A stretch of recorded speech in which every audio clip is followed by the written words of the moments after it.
Welcome back. మరి కాసేపట్లో Andhra Pradesh budget సమావేశాలు ప్రారంభం కాబోతున్నాయి. ఏ రంగానికి స్పెసిఫిక్ గా నిధులు కేటాయించబోతున్నారు అనేది ఎంతో కొంత ఆసక్తిగా ఉంటుంది. పర్టికులర్ గా పారిశ్రామికంలో ముందుకు వెళుతున్నాము అని చెప్తున్న ఆంధ్రప్రదేశ్ పారిశ్రామికంగా ఎలా నిలబడుతుంది, అలాగే రేర్ ఎర్త్ మెటల్ విషయంలో మొన్న కేంద్ర బడ్జెట్ లో ఆంధ్రప్రదేశ్ మీద ఒక కారిడార్ ఏర్పాటు చేస్తామన్నారు. కాబట్టి దాని విషయంలో మరి ఆంధ్రప్రదేశ్ నుంచి ఎలాంటి ఇది లాభం జరగబోతుంది, దానికి రాష్ట్ర ప్రభుత్వం ఏం కేటాయించబోతుంది, ఇలాంటి అనేక విషయాల గురించి మరి కాసేపట్లో పయ్యావుల కేశవ్ గారు బడ్జెట్ ని చదివి వినిపించబోతున్నారు. దానికి సంబంధించిన లైవ్ తర్వాత చూద్దాం.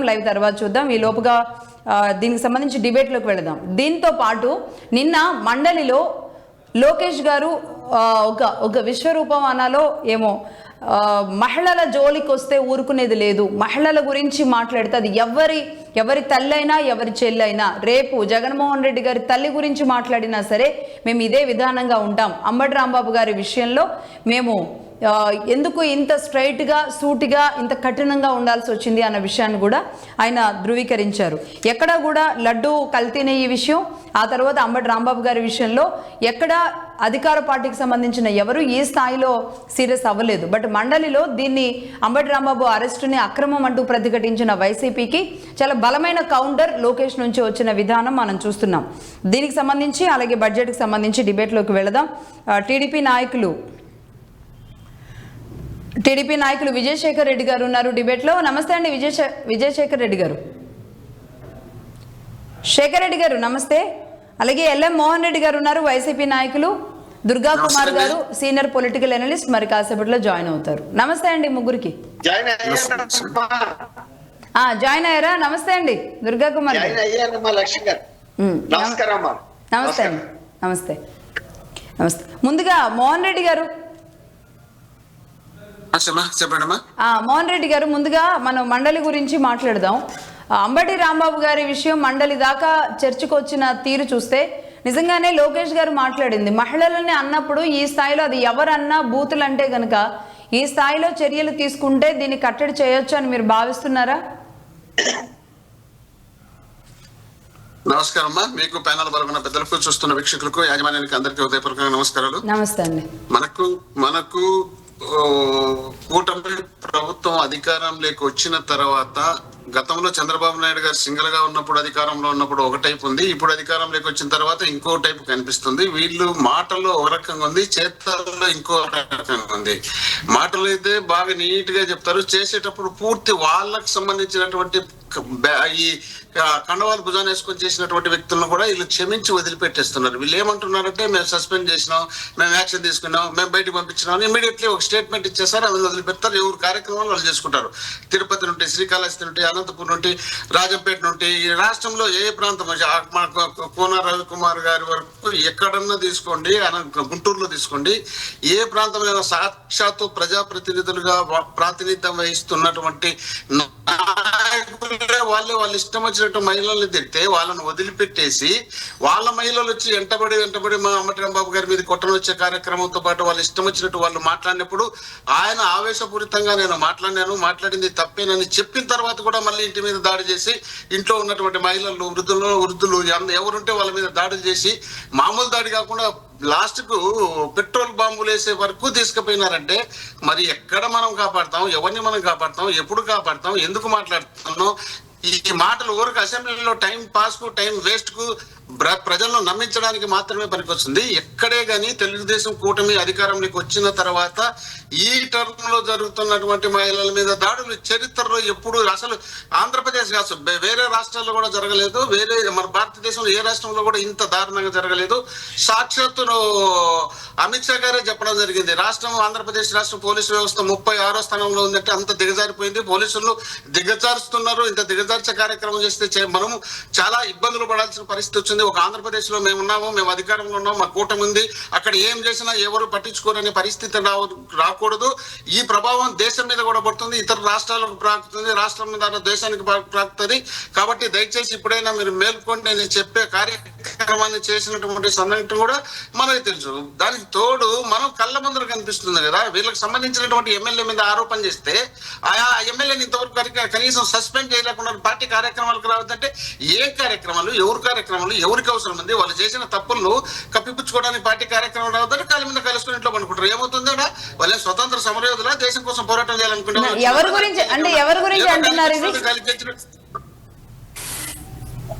మన గూడూరు ఎమ్మెల్యే ఏం జరిగిందమ్మా? ఏం జరిగిందమ్మా? పూనా రవికుమార్ గారు ఏం జరిగిందమ్మా? నజీర్ గారు ఏం జరిగిందమ్మా? మరి అలాంటి కాదండి, మీ పార్టీ కార్యక్రమాలకి అనంతబాబు, దువ్వాడ శ్రీనివాస్ గారు వీళ్ళందరూ కూడా బాగానే వస్తున్నట్టున్నారుగా మీ పార్టీ కార్యక్రమాలకు కూడా.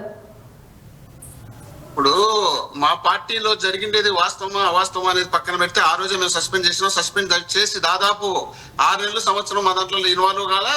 ఇంకోటి మళ్ళీ తర్వాత ఇప్పుడు కూడా వాళ్ళ సస్పెన్షన్ అది వాస్తవమా లేదనేది నిర్ధారణ కాలేదు. కాబట్టి నిర్ధారణ అయిన తర్వాత వాళ్ళ పైన మళ్ళీ ఏమన్నా నిజంగానే ఆ నిర్ధారణ అయితే యాక్షన్ తీసుకుంటాం. ఈ అభియోగాలు మోపి చేయడానికి అవకాశం ఉంటుంది కదా. మా పైన, మా లీడర్ల పైన ఏ మహిళ వచ్చి ఫిర్యాదులు చేయలేదు. వీళ్ళకు స్వయంగా వీళ్ళ ఎమ్మెల్యేల పైన ఫిర్యాదులు చేస్తే వీళ్ళ మీద ఏం చర్యలు తీసుకున్నారు, వాళ్ళకి ఏం యాక్షన్ ఇస్తున్నారు మీరు పోనీ అది పక్కన పెడితే, మీరు ఆయన ఏదో మాట్లాడినాడని ఆయన సారి చెప్పినటువంటి వ్యక్తి మీద వాళ్ళ ఇంటి మీద దాడులు చేసి వాళ్ళ ఇంట్లో ఉన్నటువంటి మహిళలను, వాళ్ళు పెద్ద పెద్ద చదువులు చదివిన డాక్టర్లు మహిళలు ఉన్నారు, కూతుళ్ళు, అలాంటి వాళ్ళ మీద సాయంత్రం 6 గంటల నుండి రాత్రి 2 గంటల వరకు విపరీతమైనటువంటి దాడి చేసి పోలీసులు దగ్గర పెట్టుకొని చేస్తే ఇంకెక్కడ పోతున్నాం మనం అనేది కూడా ఆలోచన చేయాలి. అదే విధంగా జోగి రమేష్ గారు ఏదో మాట్లాడినారని ఆయన ఇంటి మీద మన కళ్ళ ముందర కనిపిస్తున్నాయమ్మా. మన కళ్ళ ముందర పెట్రోల్ బాంబులు వేస్తుంటే అధికారంలో మీరుండారా, లేక ఇక్కడ ఏమైనా రాష్ట్రంలో ఏమైనా లేకంగా ఎవరైనా వ్యవస్థలు ఇచ్చి పనిచేస్తున్నాయా? అధికారంలో ఉన్నటువంటి వ్యక్తులు మేము కానీ మీరు కానీ ఎవరైనా తప్పు చేస్తే అధికారం ఉన్నటువంటి వ్యక్తి చట్టపరంగా చర్యలు తీసుకోవాల్సిన అవసరం ఉంటుంది. దాన్ని వదిలిపెట్టి మీరు మానసిక నైతిక దాడులు చేస్తా పోతామంటే ఎట్లా? ఫిజికల్ గా దాడులు చేసే పరిస్థితిని క్యాడర్లు కండవారు భుజాల మీద ఓళ్ళు క్యాటలు వేసుకుంటూ పోతే ఎట్లవుతుంది? కాదు కదా అది. ఓకే, శేఖర్ రెడ్డి గారు మీరేమంటారు అధికార పార్టీ నాయకులుగా? కానీ లోకేష్ గారు నిన్న మాట్లాడింది మాత్రం ఇదొక మాస్ వార్నింగ్ గా సోషల్ మీడియాలో చాలా ట్రోల్ అవుతుంది. అంటే అంత కోపంగా, అంత సీరియస్ గా మాట్లాడిన లోకేష్ గారిని గతంలో కూడా చూడలేదు. అంటే ఈ బూతులు ఖచ్చితంగా అది ఎవరు తిట్టినా, మీరు తిట్టినా, వాళ్ళు తిట్టినా ఈ బూతుల పరంపర మాత్రం ఉండకూడదని కోరుకుంటున్నాం. ఇదే కృష్ణా, గుంటూరు జిల్లాల నుంచే ఈ బూతులు ఎక్కువ అవుతున్నాయి. నిజానికి ఇప్పుడు మీరందరూ రాయలసీమ వాళ్ళు, అక్కడ ఏమి ఇలాంటి పరిస్థితులు చూడలేదు గతంలో. మీరేం చెప్తారు అధికార పార్టీలో ఉన్న నాయకులుగా? 2019 తర్వాత రాజకీయాల్లో విపరీతమైన ధోరణులు మొదలయ్యాయి. ఈరోజు రాష్ట్రంలోని ప్రజానీకము 70-80% అది ఒప్పుకునే పరిస్థితి. మీరు చూడండి, 2015-10కి ముందర ఉన్న రాజకీయం ఒక ఎత్తు. ఆ రోజు వైఎస్ రాజశేఖర గారు ఉన్నారు, తర్వాత రకరకాల నాయకులు ఉన్నారు. అంటే ఇటుపక్క చంద్రబాబు నాయుడు గారు ఉన్నారు, అటుపక్క రాజశేఖర రెడ్డి గారు కావచ్చు, ఇంకా రకరకాల నాయకులు ఉన్నారు. అప్పుడు కూడా విమర్శ చేసేవారండి. ఒకప్పుడు 2004-9 మధ్యలో రాజశేఖర రెడ్డి గారు చంద్రబాబు నాయుడు గారిని ఏదో తల్లి పేరు పెట్టి దూషించబోయినప్పుడు కూడా మరుస రోజు వచ్చి సారీ చెప్పారు. అవును, కొంత విజ్ఞత, కొంత వినయము, సమాజం పట్ల బాధ్యత కొంత ఉండేదండి. అంటే రాజశేఖర రెడ్డి గారు కొంత ఆవేశపరుడైనా, కొంత స్పీడ్ గా మాట్లాడే వ్యక్తి అయినా కూడా ఎక్కడో దగ్గర తప్పు తెలుసుకొని ముందు పోయే వ్యక్తిత్వం ఉన్న వ్యక్తిగా మన అందరికీ కనపడుతోంది. కానీ ఆయన కుమారుడు జగన్మోహన్ రెడ్డి గారు కొంత విపరీతమైన ధోరణిలో ప్రవర్తిస్తున్నాడు అనేది అందరికి అర్థం అవుతోంది. 2019 తర్వాత దూషణలు, మరి ముఖ్యంగా ఇప్పుడు రాజకీయాల్లో నేనున్నా, మోహన్ రెడ్డి గారు ఉన్నారు, ఇట్లా ఎవరైనా రాజకీయాల్లో ఉన్న వ్యక్తిని తినడం పక్కన పెట్టి వారి ఇంట్లో వారి మదర్ని, వాళ్ళ తల్లిని కావచ్చు, వారి భార్యని కావచ్చు, అట్లాగే బిడ్డలను కావచ్చు, ఎంత అన్యాయంగా అండి. మీరు ఒకసారి చూడండి, ఆ రోజు అసెంబ్లీలో ఇప్పుడు చంద్రబాబు నాయుడు గారేమి నిన్న మొన్న రాజకీయాలకు వచ్చిన వ్యక్తి కాదు. గత 50 సంవత్సరాల రాజకీయ జీవితం, ఈ ప్రజల కోసం, రాష్ట్ర ప్రజల కోసం తన జీవితాన్ని త్యాగం చేసిన వ్యక్తి, సక్సెస్ఫుల్ పొలిటీషియన్, ఈ దేశంలో ప్రముఖ రాజకీయ నాయకుల్లో ఒకరు. ఇవి అంతెందుకండి, ఈరోజు సౌత్ ఇండియా వారు ఎక్కడ పాశ్చాత్య దేశాలు ఎక్కడున్నా, అమెరికాలో ఉండొచ్చు, లేదంటే యూరోప్ లో ఉండొచ్చు, ఎక్కడన్నా ఉండండి, మీరు సౌత్ ఇండియా రాజకీయాలు మాట్లాడినా, లేదంటే ఏపీ రాజకీయాలు మాట్లాడినా టక్కున చెప్పే పేరు చంద్రబాబు నాయుడు గారు కదా. మీరు ఎక్కడైనా ఎవరినైనా అడగండి. నేను ఈ రోజు కొంత రాజకీయాలు భ్రష్టు పెట్టాయి కాబట్టి కొంతమంది డిఫరెంట్ గా మాట్లాడచ్చు కావచ్చు, కానీ నేను చదువుకున్న రోజుల నుంచి కావచ్చు, లేదా నేను ఉద్యోగం చేసిన రోజుల నుంచి కావచ్చు, ఎక్కడైనా ఆంధ్రప్రదేశ్ అనగానే చంద్రబాబు నాయుడు గారు అనే ఒక మాట సౌత్ ఇండియా వాళ్ళు కావచ్చు, లేదా నార్త్ ఇండియాలో కావచ్చు మాట్లాడే మాటలు, అంటే ఆ రకంగా ఆయన పర్సనల్ ఇమేజ్ రాష్ట్ర ఇమేజ్ గా మారిన నేపథ్యంలో రెండవది కొంత నేషనల్ ఇమేజ్ కూడా ఆయనకు ఉందండి. ఎందుకంటే అప్పుడు రాష్ట్రపతుల్ని మార్చడంలో కావచ్చు, ప్రధానమంత్రులను సెలెక్ట్ చేయడంలో కావచ్చు, కొంత దేశ రాజకీయాలను పునర్నిర్మించడం, అంటే కాంగ్రెసేతర రాజకీయాలను, కాంగ్రెసేతర ప్రభుత్వాలను నడపడంలో కావచ్చు ఆయన ప్రసిద్ధిగాంచారు ఈ దేశంలో. మరి అలాంటి వ్యక్తిత్వం ఒక మహా వ్యక్తిని, ఆ మహానేతని, ఇప్పుడు రాజశేఖర గారిని వైఎస్ రాజశేఖర రెడ్డి గారు ఆ పార్టీ ఎట్లా, వైఎస్ఆర్ పార్టీ ఎట్లా అంటుందో మహానేతని మీ అంతకన్నా కూడా గొప్పగా మాట్లాడాలండి. ఎందుకంటే ఒక దార్శనికుడు ఈ రోజు ఆర్థిక సంస్కరణలు కావచ్చు, లేదంటే ఐటీ సంస్కరణలు కావచ్చు, అద్భుతంగా ఈ రోజు రాష్ట్రంలో అమలు చేయించిన వ్యక్తి అండి చంద్రబాబు నాయుడు. అలాంటి వ్యక్తిని అసెంబ్లీలో ఎంత దారుణంగా దూషించారండి. ఈ రోజు మీరు అంటున్నారు కదా అంబటి రాంబాబు గారు, ఆయన చంద్రబాబు నాయుడు గారు కావచ్చు, ఆయన సతీమణి గారు కావచ్చు. అవును, అది ఆ తర్వాత అది బయటకు వచ్చినప్పుడు మరి దారుణంగా ఉంది. ఏమండి, రెండోది ఆయనతో అంబటి రాంబాబు గారే మొట్టమొదటి మాట్లాడడం అండి. నేను చూసిన వీడియో క్లిప్పింగ్స్ ప్రకారము అంబటి రాంబాబు గారి మొట్టమొదటి మాట్లాడారు. తర్వాత కొడాలి నాని గారు కావచ్చు, తర్వాత బయట వల్లభనేని వంశీ కావచ్చు, ఇట్లా రకరకాల వ్యక్తులు ఎవరైతే ఉన్నారో, అంటే ఒక కర్కశంగా, ఒక వెంజన్స్ తో, ఒక ద్వేషంతో మాట్లాడి ఈరోజు వల్లభనేని వంశీ కావచ్చు, అట్లాగే కొడాలి నాని ఏ రకంగా చంద్రబాబు నాయుడు గారి మీద కావచ్చు, నారా లోకేష్ గారి మీద కావచ్చు ఎంత దుమ్మెత్తి పోసారో ఆ 5 ఏళ్ళు, వాళ్ళకి ఎంత వెన్నుదనగా. ఏమంటే ఏ రోజైనా కొడాలి నాని కావచ్చు, వల్లభనేని వంశీ కావచ్చు, వైఎస్ జగన్మోహన్ గారు పిలిచి చెప్పలేరా ఏందండి ఇంత అన్యాయమైన పోకళ్ళు మనకు అవసరమా, ఈ అసందర్భ ప్రేలాపాలు మనకు అవసరమా అని ఏ రోజైనా చెప్పారా? ఎంత తిట్టినా కూడా నవ్వుకుంటూ కూర్చోవడం న్యాయమా?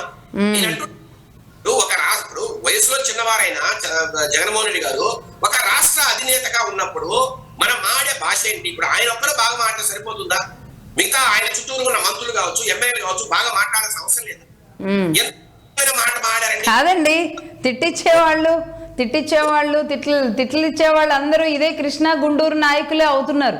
వైసీపీలో ఇప్పుడు వైసీపీ మోహన్ రెడ్డి గారు అవునన్నా కాదన్నా, నేను గతంలో కూడా ఆయన చాలా సందర్భాల్లో అడిగాను, వైసీపీ పుట్టుముంచేది కృష్ణా జిల్లా నాయకులే అవుతున్నారండి, ఈ బూతులతో ఎందుకు కంట్రోల్ చేసుకోవట్లేదు అని. జోగి రమేష్ గారి దగ్గర నుంచి మొదలు పెడితే అందరూ వాళ్లేగా తిట్టింది. మేడం ఇక్కడ ఒక దాంట్లో ఒక కుట్ర ఉందండి మేడం, నేను చెప్తా. ఇప్పుడు రాయలసీమ నుంచి రోజా గారు కావచ్చు, చెవిరెడ్డి భాస్కర్ రెడ్డి గారు కావచ్చు, భూమని కరుణాకర్ రెడ్డి కావచ్చు, రకరకాల వ్యక్తులు మాట్లాడుతున్నారండి. అవును, కొంత అసాధారణంగానే బుగ్గన రాజేంద్రనాథ్ రెడ్డి గారు ఎంత వైసీపీలోనే ఎంత గౌరవంగా మాట్లాడతారు. మనం చెప్పాల్సిన విషయాన్ని అద్భుతంగా చెప్పేదానికి మాటలు ఉన్నాయి, భాష ఉంది, వ్యాఖ్యలు ఉన్నాయి.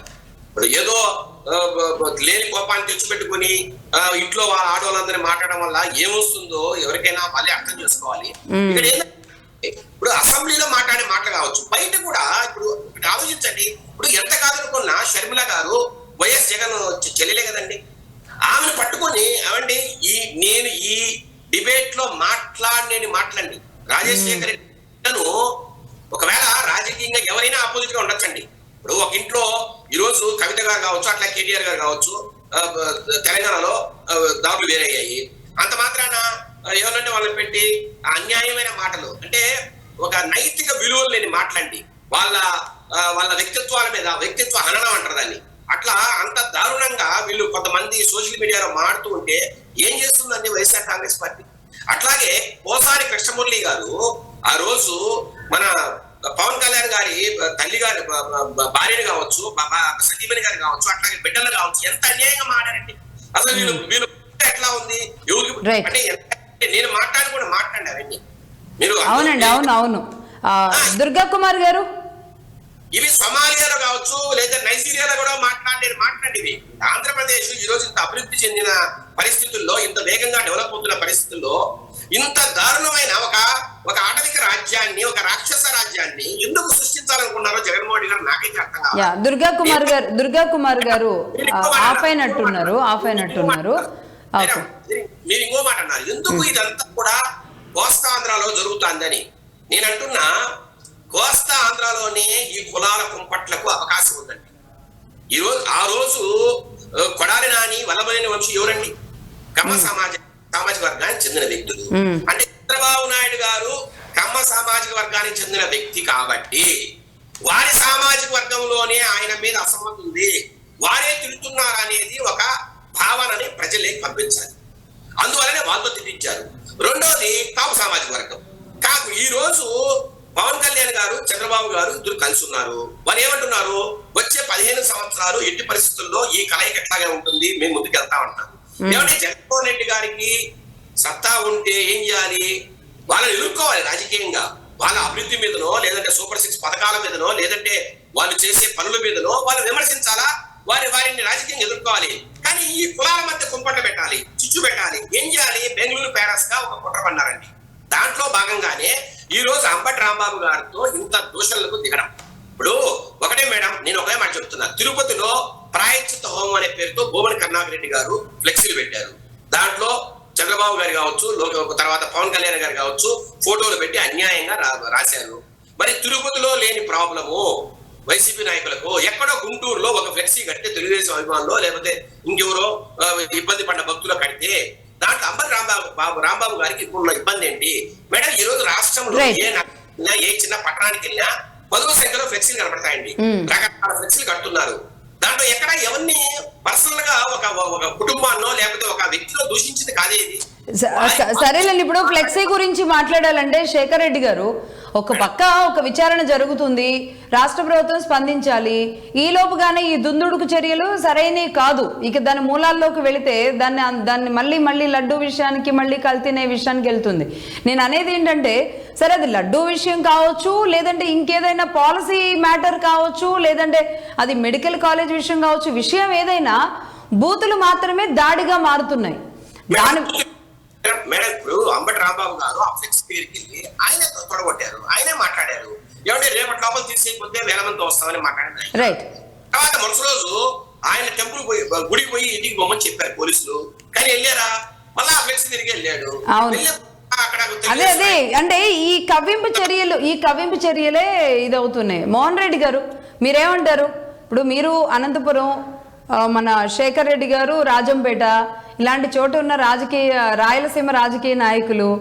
కానీ ఇక్కడ ఇటువైపు వచ్చే వరకు అండి, కోస్తాంధ్రాలో వచ్చే వరకు పార్టీ నాయకులు, వైసీపీ నాయకులు, పర్టికులర్గా వైసీపీ నాయకులు, ఇప్పుడు అంబటి రాంబాబు గారు నిన్న జైలు నుంచి వచ్చిన తర్వాత కూడా మళ్ళీ తగ్గేదేలే అని అంత సీనియర్ నాయకుడు, ఆ యాక్టింగ్లు, ఆ హావభావాలు, ఈ సవాళ్ళు ఇప్పుడు ఎవరికి రాదు చెప్పండి? మనం ఏదో సినిమాల్లో చూపించినట్లు సినిమా ట్రోమాల్లో ఎందుకుంటున్నారు? మోహన్ రెడ్డి గారు, లక్ష్మి గారు వినిపిస్తుందా? ఇప్పుడు మీరు కూడా మోస్ట్ సీనియర్ జర్నలిస్ట్, మీరు మీ వయసు చిన్నదేమో కానీ మీరు చాలా కాలం నుండి జర్నలిస్ట్ గా పనిచేస్తున్నారు. మీకు దాదాపు రాష్ట్ర చరిత్ర మొత్తం తెలిసి ఉంటుంది, ఉమ్మడి రాష్ట్ర చరిత్రే తెలిసి ఉంటుంది, ప్రత్యేకించి ఆంధ్రప్రదేశ్ బ్రహ్మాండంగా తెలిసి ఉంటుంది.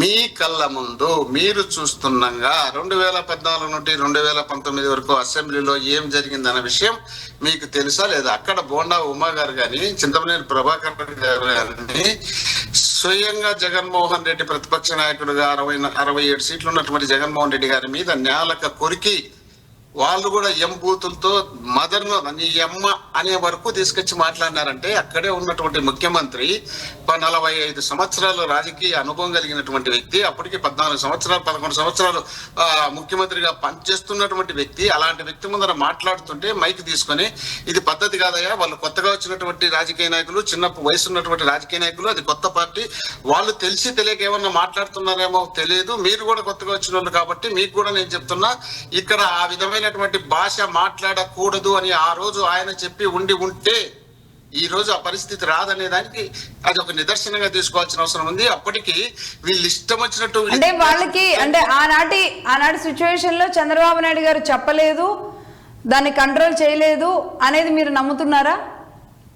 100% అసెంబ్లీలో కనపడిచింది తల్లిది. మీరేమన్నా అసెంబ్లీ కాకుండా బయట మాట్లాడింది అయితే అసలు లేదులే అనుకోవచ్చు. ఇంకోటి మీరు చెప్పినట్టే మీరు విన్నట్టే నేను విన్నట్టే పట్టాభి గారు ప్రెస్ మీట్ పెట్టి ఆ ప్రెస్ మీట్ లో తిట్టినటువంటి తిట్లు తిట్లు. ఆ తర్వాత వీళ్ళలాగా మేము పార్టీ ఎమ్మెల్యేలను పట్టాభి గారి మీద దాడి చేయని పంపిలే. కార్యకర్తలు, జనాలు, అభిమానులు ఆ రోజే జగన్మోహన్ రెడ్డి గారు చెప్పినారు, ఎవరు అభిమానులు కోపొచ్చిపోయిటారు అని చెప్పడం కూడా జరిగింది. కానీ అక్కడ దాడి చేసిందన్నారని వీళ్ళు పార్టీ ఆఫీస్ లో ఒక మీటింగ్ పెట్టుకొని దీక్ష ధర్నాలో ఏదో కూర్చొని ఆ మీటింగ్ లో అక్కడి నుండి మళ్ళీ బొండమ్మ గారు మాట్లాడిన మాటలు చంద్రబాబు నాయుడు గారు ఎదురుగా కూర్చొని నవ్వుకుంటా కూర్చున్నప్పుడు మరి మీరు అంత అనుభవం కలిగినటువంటి వ్యక్తులు, అంత పెద్ద వ్యక్తులు, మీరేం చేస్తున్నారు? ఎందుకు కౌంటర్ ఇలా? మళ్ళీ మొన్నటి జరిగేదానికి కూడా ఎందుకు కౌంటర్ ఇలా? ఆ తర్వాత ఈయన సమక్షంలోనే నాకు తెలిసి మీ నియోజకవర్గమే అనుకుంటా, గుడివాడ ఏదో చింతమనేని ఈయన అయ్యన్న పాత్రుడు ముఖ్యమంత్రి గారిని స్వయంగా జగన్మోహన్ రెడ్డి గారు ముఖ్యమంత్రిగా ఉన్నటువంటి జగన్మోహన్ రెడ్డి గారిని చెత్తనా కొడుకు, ఏందమ్మది ఏం భాషమ్మా, అమ్మ నా చెత్తనా కొడుకు అంటే కొడుకు ఎవరైతారమ్మా, చెత్త ఎవరైతారమ్మా? ఒకటి. రెండోది, నారా చంద్రబాబు నాయుడు గారు ప్రతిపక్ష నాయకుడిగా ప్రచారం పోయినప్పుడు జగన్ నీ పుట్టుకే తప్పుడు పుట్టుక. ఏం తల్లి, ఏం మాటలు ఇవన్నీ?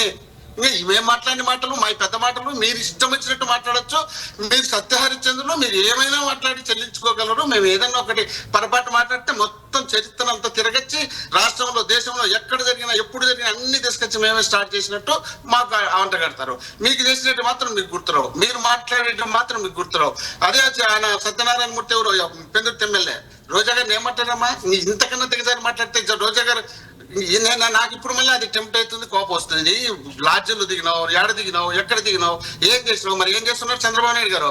సిగ్గు అనిపిదా? అసహ్యం అనిపిదా? నీకు మాట్లాడినప్పుడు నీకు కోపం వచ్చే, నీ కుటుంబం మాట్లాడినప్పుడు కోపం వచ్చే, నీ ఆడోళ్ళే ఆడోళ్ళు అనుకుంటే వేరే వాళ్ళు ఆడోళ్ళు కదా. జూనియర్ ఎన్టీఆర్ నువ్వు ఏమని తిట్టానమ్మా? అనంతపురం ఎమ్మెల్యే ఏమని తిట్టి తెల్లమ్మ వాళ్ళ తల్లిని, వాళ్ళ తల్లిని తిడితే ఆమె ఎవరమ్మా? నీ బామార్ది భార్య కదా. నీ బామార్ది భార్యను అంతగా తిడితే నువ్వు ఎందుకు దాని గురించి యాక్షన్ తీసుకోలే? పిలిపించుకొని లోపలికి పిలిచి సన్మానాలు చేసి పంపిస్తారా? మాట్లాడినా? మాట్లాడింది ఎక్కడ వచ్చింది వయసు? మరి అది మీకైతే కనపడదా? మీ ఇష్టం వచ్చినట్టు మీ పుట్టుకే రాజకీయంలో మీ గుణాది అదే బూతులతో వచ్చినటువంటి గుణాది. మీ గుణాది బూతులు కాబట్టి మీ గుణాదిలో ఉంటే వచ్చినటువంటి మొక్కలు ఒకవేళ మా పార్టీలోకి వచ్చినా కూడా మీ ఆచరణ పాటిస్తూ వస్తున్నారు. అక్కడ వాళ్ళు ఎవరు వల్లభనేని వంశీ గారు డైరెక్ట్ చెప్పినారు బయటకు రాకమునిపే పార్టీ నుండి, అయ్యా లోకేష్ గారు మీ అకౌంట్ నుండి నాకు వస్తున్న బూతులు, నా తల్లిని తిడుతున్నారు, నా భార్యలు తిడుతున్నారు, నా పిల్లలు తిడుతున్నారు, దీన్ని బంద్ చేయండి అయ్యా అని చెప్తే వీళ్ళు బంద్ చేయకుండా విచ్చలవిడిగా వల్లభనేని వంశీ గారిని తిట్టారని ఆయన నోటితో చెప్పిన తర్వాత ఆయన మొదలుపెట్టాడు. మీరు అది గుర్తుపెట్టుకోవాల్సిన అవసరం ఉంది. రెండోది మన శేఖర్ రెడ్డి గారు అంటున్నారు, ఏది అంబటి రాంబాబు గారు అసెంబ్లీలో మాట్లాడినారని. అంబటి రాంబాబు గారు అసెంబ్లీలో స్పీచ్ ఇవ్వడానికి లేచి మైకు తీసుకున్నప్పుడు వీళ్ళ ఎమ్మెల్యేలే స్వయంగా బతే మాట్లాడే కూర్చో గంట, అరగంట, 10 నిమిషాలు మాట్లాడదాంలే అని అన్నప్పుడు, ఇదే మాట అన్నప్పుడు మనం రెండు కలిసి మాట్లాడాలి. ఒకటే ఎవరి మీద బట్ట కలిసి మొక్కానేసి మీరే దృష్టికున్నాను కాదు. ఆ మాట అన్నప్పుడు అప్పుడు అంబటి రాంబాబు గారు ఏమన్నారంటే, సరే మాట్లాడదాంలే, అన్ని మాట్లాడదాంలే, గంట కాకుంటే ఒక రోజంతా టైం తీసుకుందాంలే. ఆ టైం తీసుకున్నప్పుడు మాధవ్ రెడ్డి గారు ఎట్లా చనిపోయినారో, ఎందుకు చనిపోయినారో మాట్లాడదాంలే అన్న మాట మాత్రం వాస్తవం. అది ఏంది? ఆయన చనిపోయినాడు, ఈయన ముఖ్యమంత్రిగా ఉన్నారు, ఈయనెందుకు అప్పుడు ఇంద్రసేనారెడ్డి ఆయన హోమ్ మినిస్టర్ గా ఉన్నట్టు ఆయన కూడా చనిపోయినప్పుడు వీళ్ళే చంపించినారేమన్నట్టు ఆరోపణలు వచ్చినాయి. ఆ ఆరోపణలు వచ్చేది వేరు, దాన్ని కలిపి మాట్లాడేది వేరు. అది మహిళలకు ఎందుకు కట్టగట్టాలా? మీరు ముఖ్యమంత్రిగా ఉన్నారు, మీ దగ్గర కేబినెట్ మినిస్టర్ ఉన్నాడు, ఆయన బ్రహ్మాండమైనటువంటి ఇమేజ్ ఉన్నటువంటి నాయకుడు మాధవ్ రెడ్డి గారు. అలాంటి మాధవ్ రెడ్డి గారు చనిపోయినారంటే దాంట్లో మీ సెక్యూరిటీ లోపమా, మీరు ఏ లోపంతో చేసినారు, ఆయన ఎదుగుదల లోపమా, ఏదో కారణాలతో మరి మీరైతే తప్పించుకుంటారు, వాళ్ళైతే చనిపోతారనే ఉద్దేశంలో భాగంగా సరే అది మాట్లాడదాం అనుకోవచ్చు. దాన్ని మీరు ఎందుకు గుమ్మడికాయలు దొంగంటే భుజాలు పట్టుకొని చూసుకున్నారు? కాబట్టి మీరు చేసే కార్యక్రమాలన్నీ మోహన్ రెడ్డి గారు ఉంటుందో తెలుగుదేశం పార్టీ నాయకుల్లో కూడా అంతే నిజాయితీ ఉంటుంది. ఆ నిజాయితీ లేదు కాబట్టి వాళ్ళు 40 సంవత్సరాల పార్టీ అనుభవం కలిగినటువంటి వాళ్ళు ఇవ్వాల్సిన సందేశాన్ని వాళ్ళు ఇవ్వకుండా వాళ్ళు ఇష్టం వచ్చినట్టు బూతులు తయారు చేసి వదిలిపెట్టి మమ్మల్ని తీసుకొచ్చి మీరు కంట్రోల్ రండి ఎట్టొచ్చారు కంట్రోల్? మీరు వెనుక పక్కన గ్రంథాలయ చైర్మన్ మోహన్ రెడ్డి గారు ఇక్కడ సరే ఇప్పుడు శేఖర్ రెడ్డి గారు చెప్తారు దానికి. గుమ్మడికాయల దొంగ లాంటి పదాలు, అది కూడా క్యారెక్టర్ మహిళలకు సంబంధించి కాబట్టి మీలాంటి పెద్దలు అసలే దాన్ని ఇప్పటికే రప్చర్ అవుతున్న, ఇప్పటికే ఏంటంటారు కొన్ని విషయాల్లో మహిళలను తీసుకొచ్చి మాట్లాడుతున్న విధానానికే ఆంధ్రప్రదేశ్లో సిగ్గుతో తలదించుకుంటున్న పరిస్థితులు ఉన్నాయి. అసలు ఆంధ్రప్రదేశ్ అంటే తెలుగు భాష, యాస, ఏ ప్రాంతానికి వెళ్ళినా మనకున్న గొప్పతనం ఏ రాష్ట్రంలో కూడా ఇన్ని యాసలు ఉండవు, ఒక భాషలో ఇన్ని యాసలు ఉండవు. అది మనకి మాత్రమే సాధ్యం. అలాంటి చోట ఈ బూతులు రాజ్యమేలుతున్నాయి. దీన్ని ఎలా కంట్రోల్ చేయాలి అనేది, అంటే బూతులు తీసేయడం అనేది ప్రజల నుంచి తీసేయడం అనేది కాదు, కానీ నాయకులే మాట్లాడినప్పుడు ప్రజలు కూడా ముందుకెళ్తారు.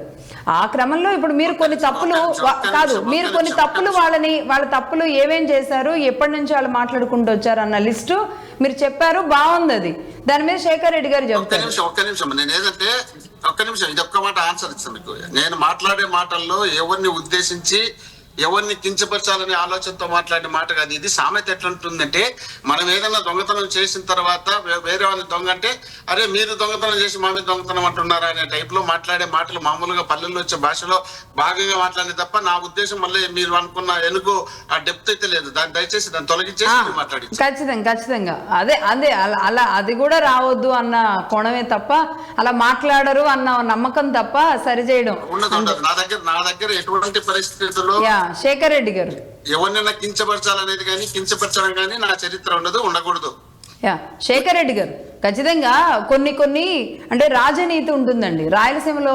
అంటే నేను ఇక్కడ ప్రాంతాలను ఒక ప్రాంతాన్ని తక్కువ ప్రాంతాన్ని ఎక్కువ చేస్తున్నాను కాదు, కొన్ని చోట్ల ఆ మహిళలను తీసుకురావడం, అసలు మన రాజనీతిలో కూడా మహిళని చంపడం అనేది కూడా ఉండదు మన తరతరాల చరిత్రలో. అలాంటిది మహిళను అడ్డుపెట్టి మహిళ మీద దాడి చేస్తూ మహిళనే బూతులు తిడుతూ చేస్తున్న ఈ క్రమానికి ఒక చెక్ పడాలండి. దానికి ఏం చేస్తే బాగుంటుందో సలహా ఇస్తే మనం బడ్జెట్ సమావేశాల గురించి నెక్స్ట్ మాట్లాడదాం. మేడం ఇప్పుడు మేడం 2019 ముందర మోహన్ రెడ్డి గారు అన్నట్టు అసెంబ్లీలో కొంతమంది మాట్లాడుతున్నారు. ఏమంటే కొంత ఆ రోజు ఈ రోజు ఉన్నంత ద్వేషం కావచ్చు, లేదంటే ఒక వేరే పార్టీ మీద దుమ్మెత్తి పోయడం కావచ్చు, లేదంటే ఎదుట పార్టీనే మనుగడ ఉండకూడదు ఈ రాష్ట్రంలో. ఇప్పుడు ఏమైందంటే 2019 తర్వాత జగన్మోహన్ రెడ్డి గారి ఆధ్వర్యంలో వచ్చిన ప్రభుత్వం ఎదుట పార్టీ ఆనవాలే ఉండకూడదు ఈ రాష్ట్రంలో, వాళ్ళ మనుగడ కొనసాగకూడదు. తెలుగుదేశం కావచ్చు, జనసేన పార్టీ కావచ్చు, కోకట గారితో పెకిలించాలనే ఒక దృఢ నిశ్చయంతో పనిచేశారనేది మీరు ఒకసారి గమనించండి. సరే, అంటే శేఖర్ రెడ్డి గారు ఉండకూడదు అని ఎవరైనా వీళ్ళు చేసినా వాళ్ళు చేసినా అలాగే చేస్తారు. ఏదో చంద్రబాబు నాయుడు గారు లాగా అన్ని పార్టీలని లేపు ముందుకు తీసుకెళ్లేలాగా ఎందుకు అనుకుంటారు? శత్రువు ఉండొద్దు, అసలు శత్రు శేషమే మిగలకూడదు అనుకునేలాంటి చరిత్ర కదా మనది. అయితే ఒక్క విషయం శేఖర్ రెడ్డి గారు, ఇక్కడ నేను ఒక మాట అంటున్నా. నిన్న లోకేష్ గారు మాట్లాడిన అంత ఆగ్రహంగా అంత కోపంగా ఆయన మాట్లాడిన దాంట్లో జగన్మోహన్ రెడ్డి గారు అన్నారు, అంబటి రాంబాబు గారు అన్నారు. ఆ చిన్న ఒక గౌరవాన్ని మిస్ అయిపోతున్నాం. మేడం వాస్తవంగా 2019 ముందర ఉన్న ఇంటెన్సిటీ ఆఫ్ ఆ మాటల్లో ఇంటెన్సిటీ, ఇప్పుడు ఏదైనా తిడితే కూడా ఆ ఇంటెన్సిటీ వేరండి. అప్పుడు ఎవరు దాన్ని పెద్ద బూతులుగా పరిగణించి లేదా పెద్దగా రెస్పాండ్ అయ్యే పరిస్థితి లేదండి. ఇప్పుడు ఈరోజు చంద్రబాబు గారు కూడా పనిచేస్తున్నారు. ఆయన ఇంత దూరం చాలా సార్లు ముఖ్యమంత్రిగా ఉన్నారు. ఎవరినైనా ప్రతిపక్ష నాయకులు కావచ్చు, ప్రతిపక్ష పార్టీకి చెందిన జూనియర్ నాయకులు కావచ్చు, స్టేట్ డిస్ట్రిక్ట్ లెవెల్ కావచ్చు, ఎక్కడైనా ఇంత ఇబ్బందులు చూసారా మీరు? ఏమంటే యాక్ట్ 13 అమల్లోకి ఇప్పుడు చంద్రబాబు గారు మాట్లాడారు అంటున్నారు కదా వీళ్ళు. ఏ పరిస్థితుల్లో మాట్లాడండి చంద్రబాబు గారు? కనీసం కుప్పం వెళ్తే ఆయన కనీసం మైక్ ఇవ్వలేదండి. ఒక 50 సంవత్సరాల రాజకీయ జీవితాలు అంటే ఏ స్థాయిలో వీళ్ళు అరాచక రాజ్యాన్ని నడిపారో ఆలోచించండి. కుప్పం వెళ్తే జీవో నెంబర్ 1 అని ఏదో తెచ్చి ఒక మైక్ ఇవ్వలేదండి. కనీసం అక్కడ ఆ ప్రచార రథం ఉండదు చూసారా, ఆ ప్రచార రథాన్ని ఎక్కడ ఇవ్వలేదండి. ఇంతకన్నా దారుణమైన పరిస్థితి ఈవెన్ థర్డ్ వరల్డ్ కంట్రీస్ లో ఎక్కడైనా ఉందా? లేదా అండర్ డెవలప్డ్ కంట్రీస్ ఎక్కడైనా ఉందా? పూర్తిగా ఆటవిక రాజ్యం నడుస్తున్న పాకిస్తాన్ లో కావచ్చు, లేదంటే ఆఫ్ఘనిస్తాన్ లో కావచ్చు అయినా ఉందా? ఇది ఆంధ్రప్రదేశ్ అండి, అద్భుతంగా ప్రగతి సాధిస్తున్న రాష్ట్రం ఇండియా. ఈ రోజు ప్రపంచ దేశాలు చెప్పుకుంటున్న బెంగళూరు, హైదరాబాదు, రకరకాల అద్భుతమైన నగరాలున్న మన కల్చర్ లో ఈ రోజు పాశ్చాత్య దేశస్తులందరూ మనల్ని గౌరవిస్తున్న పరిస్థితుల్లో ఈ రకంగా ఇంత అన్యాయంగా మాట్లాడడం. ఇప్పుడు ఏమంటే యువకుల పాదయాత్రలో లోకేష్ గారిని ఎంత ఇబ్బంది పెట్టారండి. కనీసం ఒక స్టూల్ ఎక్కి మాట్లాడడానికి కూడా ఒప్పుకోలేదండి. మైక్ కనీసం ఒక 500 మంది 1000 మంది భూమి కూడా ఒప్పుకోలేదంటే వీళ్ళు టీడీపీనో లేదా జనసేన మాడితే కనీసం దయ్యాలు వేదాలు వల్లించినట్టు కదా మాట్లాడడానికి హక్కు ఉందా అసలు వైసీపీ నాయకులకి? నేను అంటే ఒక స్థాయికి మించి మాట్లాడాలంటే ఎన్నో చెప్పాలండి వీళ్ళ గురించి. ఇంత కర్కోటకంగా, ఇంత పాశవికంగా వీరు ప్రవర్తించిన తీరు ఇది గర్హనీయమండి. ఈ రోజు రాష్ట్రం దేశంలో ఎక్కడా లేని విధంగా ఏ రాష్ట్రంలోనూ ఇంత దారుణమైన రాజకీయ పరిస్థితులు ఈ రోజు నెలకొన్న దారుణమైన పరిస్థితి ఎక్కడా లేవండి. నాకు తెలిసినంత వరకు వీటిని నిర్మూలించాలని నేను లోకేష్ గారు మాట్లాడారండి. రాంబాబు గారు కావచ్చు, లేదంటే జోగి రమేష్ గారు కావచ్చు, ఎవరైనా కావచ్చు. అంటే జోగి రమేష్ గారు ఇప్పుడు ఒక కేసులో లోపలికి వెళ్ళారు, బయటకు వచ్చారు. మీకు ఏదైనా చేతనైతే కోర్టులో తెచ్చుకోండి, కోర్టులో మీ నిర్దోషిత్వాన్ని నిరూపించుకోండి. అంతేగాని లోకేష్ గారు లేకపోతే చంద్రబాబు గారు ఇంట్లో దాడి చేస్తారు, బాంబులు వేస్తారు, కాలుస్తారు, మళ్ళీ మేము కేసు పెట్టి ఏమండి కేసు మంచిదా చెడ్డదా అనేది 2019 నుంచి 2024 మధ్యలో మీరు పెట్టిన కేసులు ఎన్నండి? చంద్రబాబు గారి మీద 75 ఏళ్ల వయసులో మీరు పెట్టిన కేసులు ఎన్నండి? ఎన్ని పీటీ వారెంట్లు వేశారండి? అంటే మోహన్ గారు ఇక్కడ కేసుల విషయంలో శృతి మించుతుంటే ఇక తప్పక పెట్టారా? లేదంటే పెట్టేవాళ్ళు 18 నెలల నుంచి పెట్టుండే వాళ్ళేమో ఇప్పుడు పాత కేసులు తవ్వుతున్నారు. ఓపెన్ గా అందరూ కనబడుతున్నది. దారుణంగా నడి బజార్లో మర్డర్లు చేసినారు. ఇంతవరకు మర్డర్లు కేసులు పెడతారు. మధ్యలో అన్ని కేసులు పెట్టిన మీరు ఈ రోజు కేసుల గురించి మాట్లాడడం అసలు విజ్ఞత ఉందా? నేను అంటున్నా ఇంకొక మాట. ఇదే జోగి రమేష్ గారు జనార్దన్ రావు అనే వ్యక్తితో సన్నిహిత సంబంధాలు నెలకొన్నాయి. గత కొన్ని సంవత్సరాలు ఉన్నారు. వాళ్ళ మధ్య క్యాష్ ట్రాన్సాక్షన్ జరిగినాయి, ఫోన్ కాల్స్ ఉన్నాయి. జనార్దన్ రావు గారే వాంగ్మూలం ఇచ్చాడు, అయ్యా జోగి రమేష్ నా పార్ట్నర్ అని. దానికి లోపలేశారు. 77 రోజులు జైల్లో ఉన్నారు. ఏమంటే ఏ మాత్రము ప్రూఫ్ లేకపోతే 77 రోజులు జైల్లో ఉంటారా? ఇప్పుడు చంద్రబాబు నాయుడు గారు 53 రోజులు జైల్లో ఉన్నారు. ఆ తర్వాత ఏమి ఫ్రీ బెయిల్ రాలే. ఆయన కూడా ఏదో ఆరోగ్యం బాగాలేదని, కళ్ళు బాగాలేవు, కాళ్ళు బాగాలేవు, ఆపరేషన్ చేసుకోవాలి, కన్ను ఆపరేషన్ చేసుకోవాలి, నాకు ఆరోగ్యం బాగాలేదని వచ్చినారు. అది కూడా గుర్తు పెట్టుకోవాలి సార్. ఒకరిని జోగి రమేష్ గారిని మాట్లాడుతున్నా, జోగి రమేష్ గారు 77 రోజులు అనగానే మీరు 53 రోజులు మిమ్మల్ని 100 రోజులు రైట్ అండి, రైట్.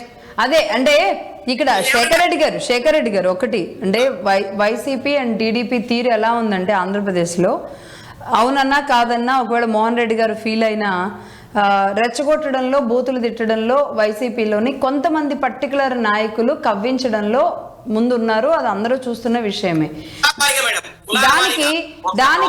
దానికి రెచ్చిపోతూ తిట్టుకు తిట్లాగా మీ పార్టీ కూడా వెళితే అది మీ పార్టీకున్న క్రెడిబిలిటీని తగ్గించేదిగా ఉంటుంది. అలా అని ఎన్ని తిడుతున్నా ఏం చేస్తున్నా క్రెడిబిలిటీ లేదు కాబట్టి, పార్టీ మనగడ లేదు కాబట్టి ఇతర పార్టీలు కలుపుకొని రాజకీయాలు చేస్తున్నారు. వాళ్ళ క్రెడిబిలిటీ, వాళ్ళ లీడర్షిప్ వాళ్ళకుంటే ఒకే పార్టీ ఒకరే వచ్చారు కదా అధికారంలో. సూటిగా ఆన్సర్ చెప్తా. నేను ఏమంటున్నా అంటే కులాల మధ్య కుంపట్ల స్థాయికి దిగజారుతాడు జగన్మోహన్ రెడ్డి గారిని మేము ఎక్స్పెక్ట్ చేయాలి. అవునవును. సోమిరెడ్డి చంద్రమోహన్ రెడ్డి గారితో ముందు గుర్తించినారో మీకు తెలియదు. కులాల కుంపట్లు మొదలు పెట్టించింది మీ బాస్. కులాల కుంపట్లు మొదలు పెట్టింది, స్టార్ట్ చేసింది సోమిరెడ్డి చంద్రమోహన్ రెడ్డి గారితో, జగన్మోహన్ రెడ్డి రెడ్డిని ఆయనతో తిట్టిని మొదలు పెట్టింది మీ బాస్. మీరు మాట్లాడితే ఎట్లా, వేదాలు మాట్లాడితే ఎట్లా, వేదాలు వల్లించినట్టు ఉంటుంది.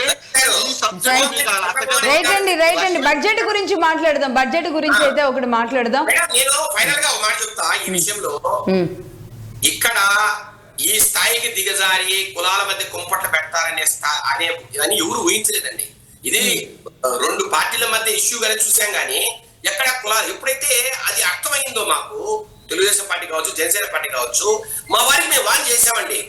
మాకు కాన్ఫరెన్స్ కాల్స్ జరిగాయి, తర్వాత మీటింగ్లు జరిగాయి, అన్నింటిలో కూడా వాన్ చేశారు. చంద్రబాబు గారు క్లియర్ గా చెప్పారు, దయచేసి ఇటువంటి పనులు మీరు పోకూడదు, ఏమన్నా మాట్లాడివ్వండి వైసీపీ నాయకులు, మీరు ఎక్కడ రియాక్ట్ కావద్దు, ప్రభుత్వం చూసుకుంటుంది, ప్రభుత్వం తగే విధంగా మేము రెస్పాండ్ అవుతామని ఆయన క్లియర్ గా చెప్పిన తర్వాత ఈ రోజు ఎక్కడా కూడా వాళ్ళు ఏమండి ఈ మధ్య కాలంలో గోరట్ల మాధవ్ గారు ఏం మాట్లాడారండి? చంద్రబాబు గారిని నరుకుతాం, పొడుస్తాం.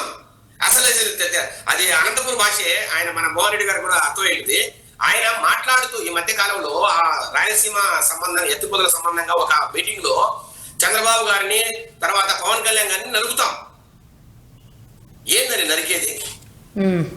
నాకేం అర్థం కావట్లేదు. ఆయన తెలుగుదేశం పార్టీ నాయకులు మీటింగ్లు పెట్టుకొని చందాలు వసూలు చేసి నరుకుతామని మాట్లాడినారు మైకల్లో సార్.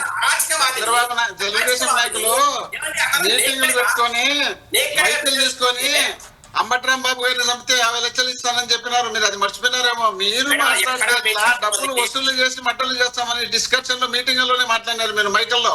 మీరు తప్పించుకొని మమ్మల్ని తప్పించుకోవడానికి ఇరికించడానికి ప్రయత్నం చేస్తే కాదు. కాకపోతే రెచ్చగొట్టేది మీరు, రెచ్చగొట్టి తర్వాత పూతల వరకు తీసుకొచ్చేది మీరు తప్ప మా వాళ్ళు ఎప్పుడు తీసుకొచ్చి కావాలనే ఉద్దేశమే లేదు. సంస్కారం కొంచెం జగన్మోహన్ రెడ్డి గారు ఎక్కువ ఉంది, వీళ్ళందరికన్నా వీళ్ళకి తక్కువ ఉందేమో కానీ జగన్మోహన్ రెడ్డి గారికి ఎక్కువ ఉంది. ఆయన నోటితో ఇంతవరకు ఏ ఒక్క రోజు కూడా ఒక్క జగన్మోహన్ రెడ్డి గారు 15 సంవత్సరాలు రాజకీయాలకు వచ్చి దాదాపు ఆయన ఇప్పటి వరకు ఒక్క బూతు కూడా మాట్లాడలే. చంద్రబాబు నాయుడు గారితో పాటు లోకేష్ గారితో పాటు మీ ప్రతి లీడర్ ముందుకు వచ్చినారు. ఈ రోజు లోకేష్ గారిని తీసుకొని సీరియస్ ఆవేశపడతానే కరెక్ట్ గా అనుకుంటే లోకేష్ గారు అంత కరెక్ట్ గా ఉండి ఉంటే ఆ రోజు మున్నాడు ఎందుకు పోతాను మాట్లాడారు పోలీసులు కూడా అదంతా తెల్లా. మీరు మాట్లాడిన మాటలు విపరీతమైన ధోరణితో మాట్లాడి మీకు అధికారం మాట్లాడతారు. అధికారం వచ్చిన తర్వాత సత్యం చెందలేకపోతారు. ఆ సత్యం చంద్ర కూడా ఎవరినో కానీ అడ్వర్టైజ్ సత్యం చంద్ర కావాలని చూస్తారు. మీకు క్రెడిబిలిటీ లేదు కాబట్టి, రాష్ట్రంలో మీకు మనుగడ లేదు కాబట్టి మీరు పోయి కాంగ్రెస్ పొత్తు పెట్టుకుంటారు, ఆంధ్ర వచ్చి బీజేపీ పొత్తు పెట్టుకుంటారు. మీరు రాజకీయాలు మాట్లాడితే ఎట్లా అవుతుంది? ఒక్క నిమిషం అండి, మోహన్ రెడ్డి గారు పట్టించుకోరు కాబట్టి మీరు ఈ విధంగా తయారవుతున్నారు. ఇలాంటి నిన్న కాక మొన్న 10 రోజుల కిందట షర్మిల గారిని అత్యంత దారుణంగా బూతులు తిరుగుతున్న వీడియో నేను చూశానండి. ఆ పంచ ప్రభాకర్ ఎవరో ఒక అతను ఎవరు తిట్టారు? మీరు తిట్టారేమో, మీరు తిట్టి పెట్టింటారు, మా మీద దొరుకుతారు. మీరు తిట్టించి జగన్మోహన్ రెడ్డి గారిని మాట్లాడతారు. జగన్మోహన్ రెడ్డి గారిని ఇంతవరకు షర్మిల గారిని ఒక్క నిమిషం మోహన్ రెడ్డి గారు ఆగండి, ఆయన ఏదో డౌట్ అడుగుతున్నారు. మాట్లాడితే నా చెల్లెలు ఎప్పుడు షర్మిల గారి లాగా జగన్ రెడ్డి ఏకవచనంతో మాట్లాడే సందర్భం కూడా లేదు. మీరు షర్మిల గారిని కూడా రెచ్చగొట్టారు. షర్మిల గారిని ఎలక్షన్ రావడం కోసం ప్రయత్నం చేశారు. ఒక్క నిమిషం అండి, ఒక్క నిమిషం. శేఖర్ రెడ్డి గారు మీరైనా ఆగండి ఒక నిమిషం. ఇద్దరు మాట్లాడడం వల్ల క్లమ్జీ అవుతుంది. ఒక నిమిషం దయచేసి మోహన్ రెడ్డి గారు వినాలి. ఒక నిమిషం ఆగండి. శేఖర్ రెడ్డి గారు మీరు చెప్పండి. క్రెడిబిలిటీ లేదు కాబట్టి మీరు మోహన్ రెడ్డి గారు అంటే నేను మాట్లాడతా. మోహన్ రెడ్డి గారు ఆగండి. శేఖర్ రెడ్డి గారు చెప్పండి. నేను ఒకటే చెప్తున్నాను మేడం, కంక్లూడ్ చేయండి. రాంబాబు గారు మాట్లాడిన మాటలు కరెక్ట్ కాదన్నప్పుడు ఎందుకు వైఎస్ జగన్మోహన్ రెడ్డి గారు ఫోన్ చేసి నేనున్నాను నువ్వు భయపడద్దని ఎట్లా మాట్లాడారండి? రెండోది, రాంబాబు గారు తప్పు చేశారు, కనీసం జగన్మోహన్ రెడ్డి గారైనా అయ్యా ఇతను మాటలు తప్పు, దానికి మా పార్టీ తరఫున మేము క్షమాపణ చెప్తున్నాం అనే మాట ఎందుకు మాట్లాడరు? మీరు మంచివారు కదా, మీరు గొప్పవారే కదా, మేమే కదా తప్పుడు వాళ్ళని మీరు అంటున్నారు. ఇప్పుడు మీరెందుకు మాట్లాడలేకపోయినా ఒక నిమిషం అండి. శేఖర్ రెడ్డి గారు ఆగండి. మోహన్ రెడ్డి గారు బడ్జెట్ విషయం మాట్లాడదామండి. ఇంకా ఏదైనా సరే అంటే పాలసీ మ్యాటర్స్ లేదంటే రాష్ట్రానికి రావాల్సిన అవసరాలు వీటి గురించి మాట్లాడుకుందాం. ఒక నిమిషం. వైసీపీ నాయకులుగా మోహన్ రెడ్డి గారు ఒక బడ్జెట్ ప్రవేశపెట్టబోతున్నాం. మెడికల్ కాలేజెస్ నిర్ణయంలో ప్రభుత్వం తీసుకున్న నిర్ణయాన్ని వ్యతిరేకిస్తూ అనేక రకాల ఆందోళన చేస్తున్న మీరు కనీసం ఈ బడ్జెట్లో మెడికల్ కాలేజ్ విషయంలో ఉన్న ప్రభుత్వం మంచి నిర్ణయం తీసుకుంటుందేమో, మా దాడిని తట్టుకోలేక లేదు ప్రభుత్వమే దీన్ని ముందుకు తీసుకెళ్తుంది అనేమన్నా లాంటి చర్యలు తీసుకుంటారేమో అని ఏదో ఒక చిన్న ఆశన్న ఉండాలి కదా. మరి ఎందుకు బడ్జెట్ సమావేశాలకి వెళ్లకుండా ఈ రోజు బడ్జెట్ చదువుతుంటే అక్కడ కూర్చోకుండా, మరి ఇది ఎంతవరకు సమంజసం? అలాగే బడ్జెట్ ఎలా ఉండాలని మీరు కోరుకుంటున్నారు? ఇప్పుడు రాష్ట్రంలో చంద్రబాబు నాయుడు గారు ముఖ్యమంత్రి అయిన తర్వాత రాష్ట్ర డెవలప్మెంట్ కోసం ఎక్కడ బడ్జెట్ కేటాయిస్తాడనే నమ్మకం ఏ ఒక్క కోశాన్ని కూడా లేదని మేము చెప్తున్నాం. ఇప్పుడు చెప్తున్నాం. 3,30,30,000 కోట్ల రూపాయలు ఇప్పటికీ 30,000 కోట్ల రూపాయలు అప్పులు తెచ్చి ఒక్కదానికి కూడా ఏ ఒక్కదానికి మంచి పనికి చేసిన సందర్భం లేదు. కేవలం రాజధాని పేరు మీద తీసుకుపోయి రాష్ట్రంలో దేశంలో ఉన్నటువంటి అప్పులన్నీ తీసుకొచ్చి మన రాష్ట్రంలో వచ్చినటువంటి పన్నులు వసూలు చేసి వాటన్నిటిని తీసుకుపోయి రాజధాని పేరు మీద పెట్టుకొని అక్కడ దానికోసం నీళ్లు తోడను, కంప చెట్లు కొట్టను, లైట్లు వేయను, కేంద్రం షోకే చేసుకోను, బల్బులేసి వెలిగించుకోను తప్ప ఏ ఒక్కటి డెవలప్ చేసిన సందర్భం లేదు. ఒకవేళ అరాకుర మిగిలితే చంద్రబాబు నాయుడు గారు ఉన్నటువంటి గృహానికి డెవలప్ చేసుకోను, లేక పవన్ కళ్యాణ్ గారు, చంద్రబాబు నాయుడు గారు, లోకేష్ గారు హైదరాబాద్ కు పోవడము, అమరావతికి రావడము, ఈ ఫ్లైట్లలో తిరగడము, ఇది కాకపోతే దావోస్ అని పోవడము, అక్కడ పోయి 2-3 సార్లు తిరిగి రావడము, అక్కడ తిరిగి వచ్చిన తర్వాత దావోస్ ఖర్చులు కూడా రాకుండా పోవడము, రాష్ట్రానికిలో ఏ ఒక్క మంచి పెట్టుబడి పెట్టి డెవలప్ చేయాలనే ఉద్దేశం వీళ్ళకు లేదు. కాబట్టి వీళ్ళని తగ్గట్టే కేంద్రం కూడా మాకు ఊరికే వీళ్ళకు అధికారం ఉంటే ఆంధ్రప్రదేశ్ లో ఈ అధికారం కోసం వాళ్ళు పనిచేస్తుంటారు. మన దగ్గర నుండి ఏ ఒక్కటి కూడా వాళ్ళు డిమాండ్ చేసి రాబట్టుకోలేరు. గతంలో కూడా స్వయంగా చంద్రబాబు నాయుడు గారి ఒక లెటర్ రాసి రాష్ట్రానికి ప్రత్యేక హోదా వద్దు, ప్రత్యేక ప్యాకేజీ ఇవ్వండి అని చెప్పిన సంఘటన కేంద్ర మంత్రిగా ఉన్నటువంటి వ్యక్తి అక్కడ ప్రకటించడం కూడా జరిగింది, లెటర్ చూపించి. కాబట్టి వీళ్ళు రాష్ట్ర డెవలప్మెంట్ కోసం కన్నా రాష్ట్రం అధికారం కోసం వీళ్ళు ఎక్కువ తాపత్రయపడతారు. ఇప్పుడు విశాఖ ఉక్కును కూడా అమ్మేదానికి రెడీ చేసి పెట్టారు పార్టీలో. దాని గురించి గతంలో పవన్ కళ్యాణ్ గారు, చంద్రబాబు నాయుడు గారు విపరీతమైనటువంటి ప్రసంగాలు ఇచ్చినారు. ఆ ప్రసంగాల్లో కూడా జగన్మోహన్ రెడ్డి గారిని టార్గెట్ పెట్టి నీచుడు నికృష్టుడు, అమ్ముకోవడానికి సిద్ధపడినాడు, ద్రోహం చేయడానికి సిద్ధపడినాడు అని చెప్పినటువంటి ఆ పెద్ద మనుషులు ఈ రోజు వాళ్ళ చేతిలో అధికారం ఉంది, వీళ్ళ చేతిలో బీజేపీ ఉంది. బీజేపీని వీళ్ళు బయటకు వచ్చే బీజేపీ పవర్ గవర్నమెంట్ కూడా పడిపోయే అవకాశం ఉంది కేంద్రంలో. అలాంటి సందర్భం ఉన్నప్పుడు వీళ్ళు డిమాండ్ పెట్టాల్సినటువంటి బాధ్యత వీళ్ళపైన ఉన్నప్పుడు, కేంద్రంలో వీళ్ళు భాగం పంచుకుంటున్నప్పుడు, అక్కడ నుండి వీళ్ళు మంత్రివర్గంలో స్థానం తీసుకున్నప్పుడు వీళ్ళు చేయాల్సినటువంటి డిమాండ్లు చేయకుండా వీళ్ళు కేవలం నామకావస్థకి ఏదో ఒకటి వాళ్ళు అక్కడ చేస్తే మేము ఇక్కడ చేసినామని పబ్లిసిటీ చేసుకోవడానికి రాష్ట్ర బడ్జెట్ ను చూపిస్తారు తప్ప వీళ్ళు ప్రజలకు ఉపయోగపడేది ఏ ఒక్కటి చేయలేదు. గతంలో సంక్షేమ ఓకే, మీరు క్లారిటీగా ఉన్నారు. బడ్జెట్ ఏ ఉండదు కాబట్టి వెళ్లాల్సిన అవసరం లేదని, అంతేనా? బడ్జెట్ ఏ ఉండదు అని మీరు నమ్ముతున్నారు కాబట్టి వెళ్లాల్సిన అవసరం. చెప్తున్నాను కదా, వీళ్ళ బడ్జెట్ ప్రజలకు ఉపయోగపడేది ఏది లేదు. వీళ్ళు చేసినటువంటి అప్పులు ఇప్పుడు బడ్జెట్ చదవకుండా బడ్జెట్ బయట పెట్టకుండా ఇచ్చినటువంటి హామీలు సక్రమంగా నెరవేర్చే పరిస్థితిలో లేరు. కాబట్టి వీళ్ళతో బడ్జెట్ ను ఆశించాల్సినంత అవసరము ఆంధ్రప్రదేశ్ ప్రజలే వదిలిపెట్టేసినారు. ఎందుకంటే వీళ్ళు ఎటు మేలు చేయరు. జగన్మోహన్ రెడ్డి గారు చెప్పినట్టు ఒకటో రెండో అరకొర చేసి దాన్ని మేము బ్రహ్మాండంగా చేసినామని చెప్పుకుంటూ వెళ్తున్నారు. వీళ్ళు చెప్పినట్టు విజనరీ నాయకుడు, దేశంలో గుర్తుండే నాయకుడు, ఆంధ్రప్రదేశ్ గురించి మాట్లాడుతున్న చంద్రబాబు నాయుడు గారు గుర్తొచ్చారు. మరి ఇన్ని అర్హతలు ఉన్నటువంటి చంద్రబాబు నాయుడు గారు ముఖ్యమంత్రిగా 15 సంవత్సరాలు చేస్తే ఆయన నేను నా పథకం అనేది ఒక్కటన్నా ఇప్పటికన్నా ఉందా? అలాంటి పథకాలే లేనటువంటి చంద్రబాబు నాయుడు గారు రాష్ట్రానికి ముఖ్యమంత్రిగా ఉన్నారు. అదే రాష్ట్ర ప్రజల దురదృష్టమో అదృష్టమో మనమే భావించాలి. దీన్ని బట్టి ఇంతకన్నా చెప్పేది ఏముంటుంది? మోహన్ రెడ్డి గారు, ఇంత పంటి బిగువన మీరు ఇలా చిన్నప్పుడే ఉన్న పద్యాలు బాగా బట్టి పట్టారా ఏమో, మొత్తానికి కంటిన్యూగా చెబుతూనే ఉన్నారు. శేఖర్ రెడ్డి గారు, ఆయన జర్నలిస్ట్ గా ఫస్ట్ ఎట్లున్నారో నేను కూడా రాజకీయాలు అట్లా ఉన్నా కాబట్టి దాని మీద ఉన్న వాస్తవాలు నేను మాట్లాడుతున్నా. రైట్. శేఖర్ రెడ్డి గారు, ఇది ఆయన ఇక ఎప్పుడు 2014 బడ్జెట్ దగ్గర నుంచి చెప్పారు ఒక రకంగా, అంటే ఒక నమ్మకం లేదు మాకు, మేము అందుకే రాము అనే దాని మీద వైసీపీ పార్టీలో ఉంది.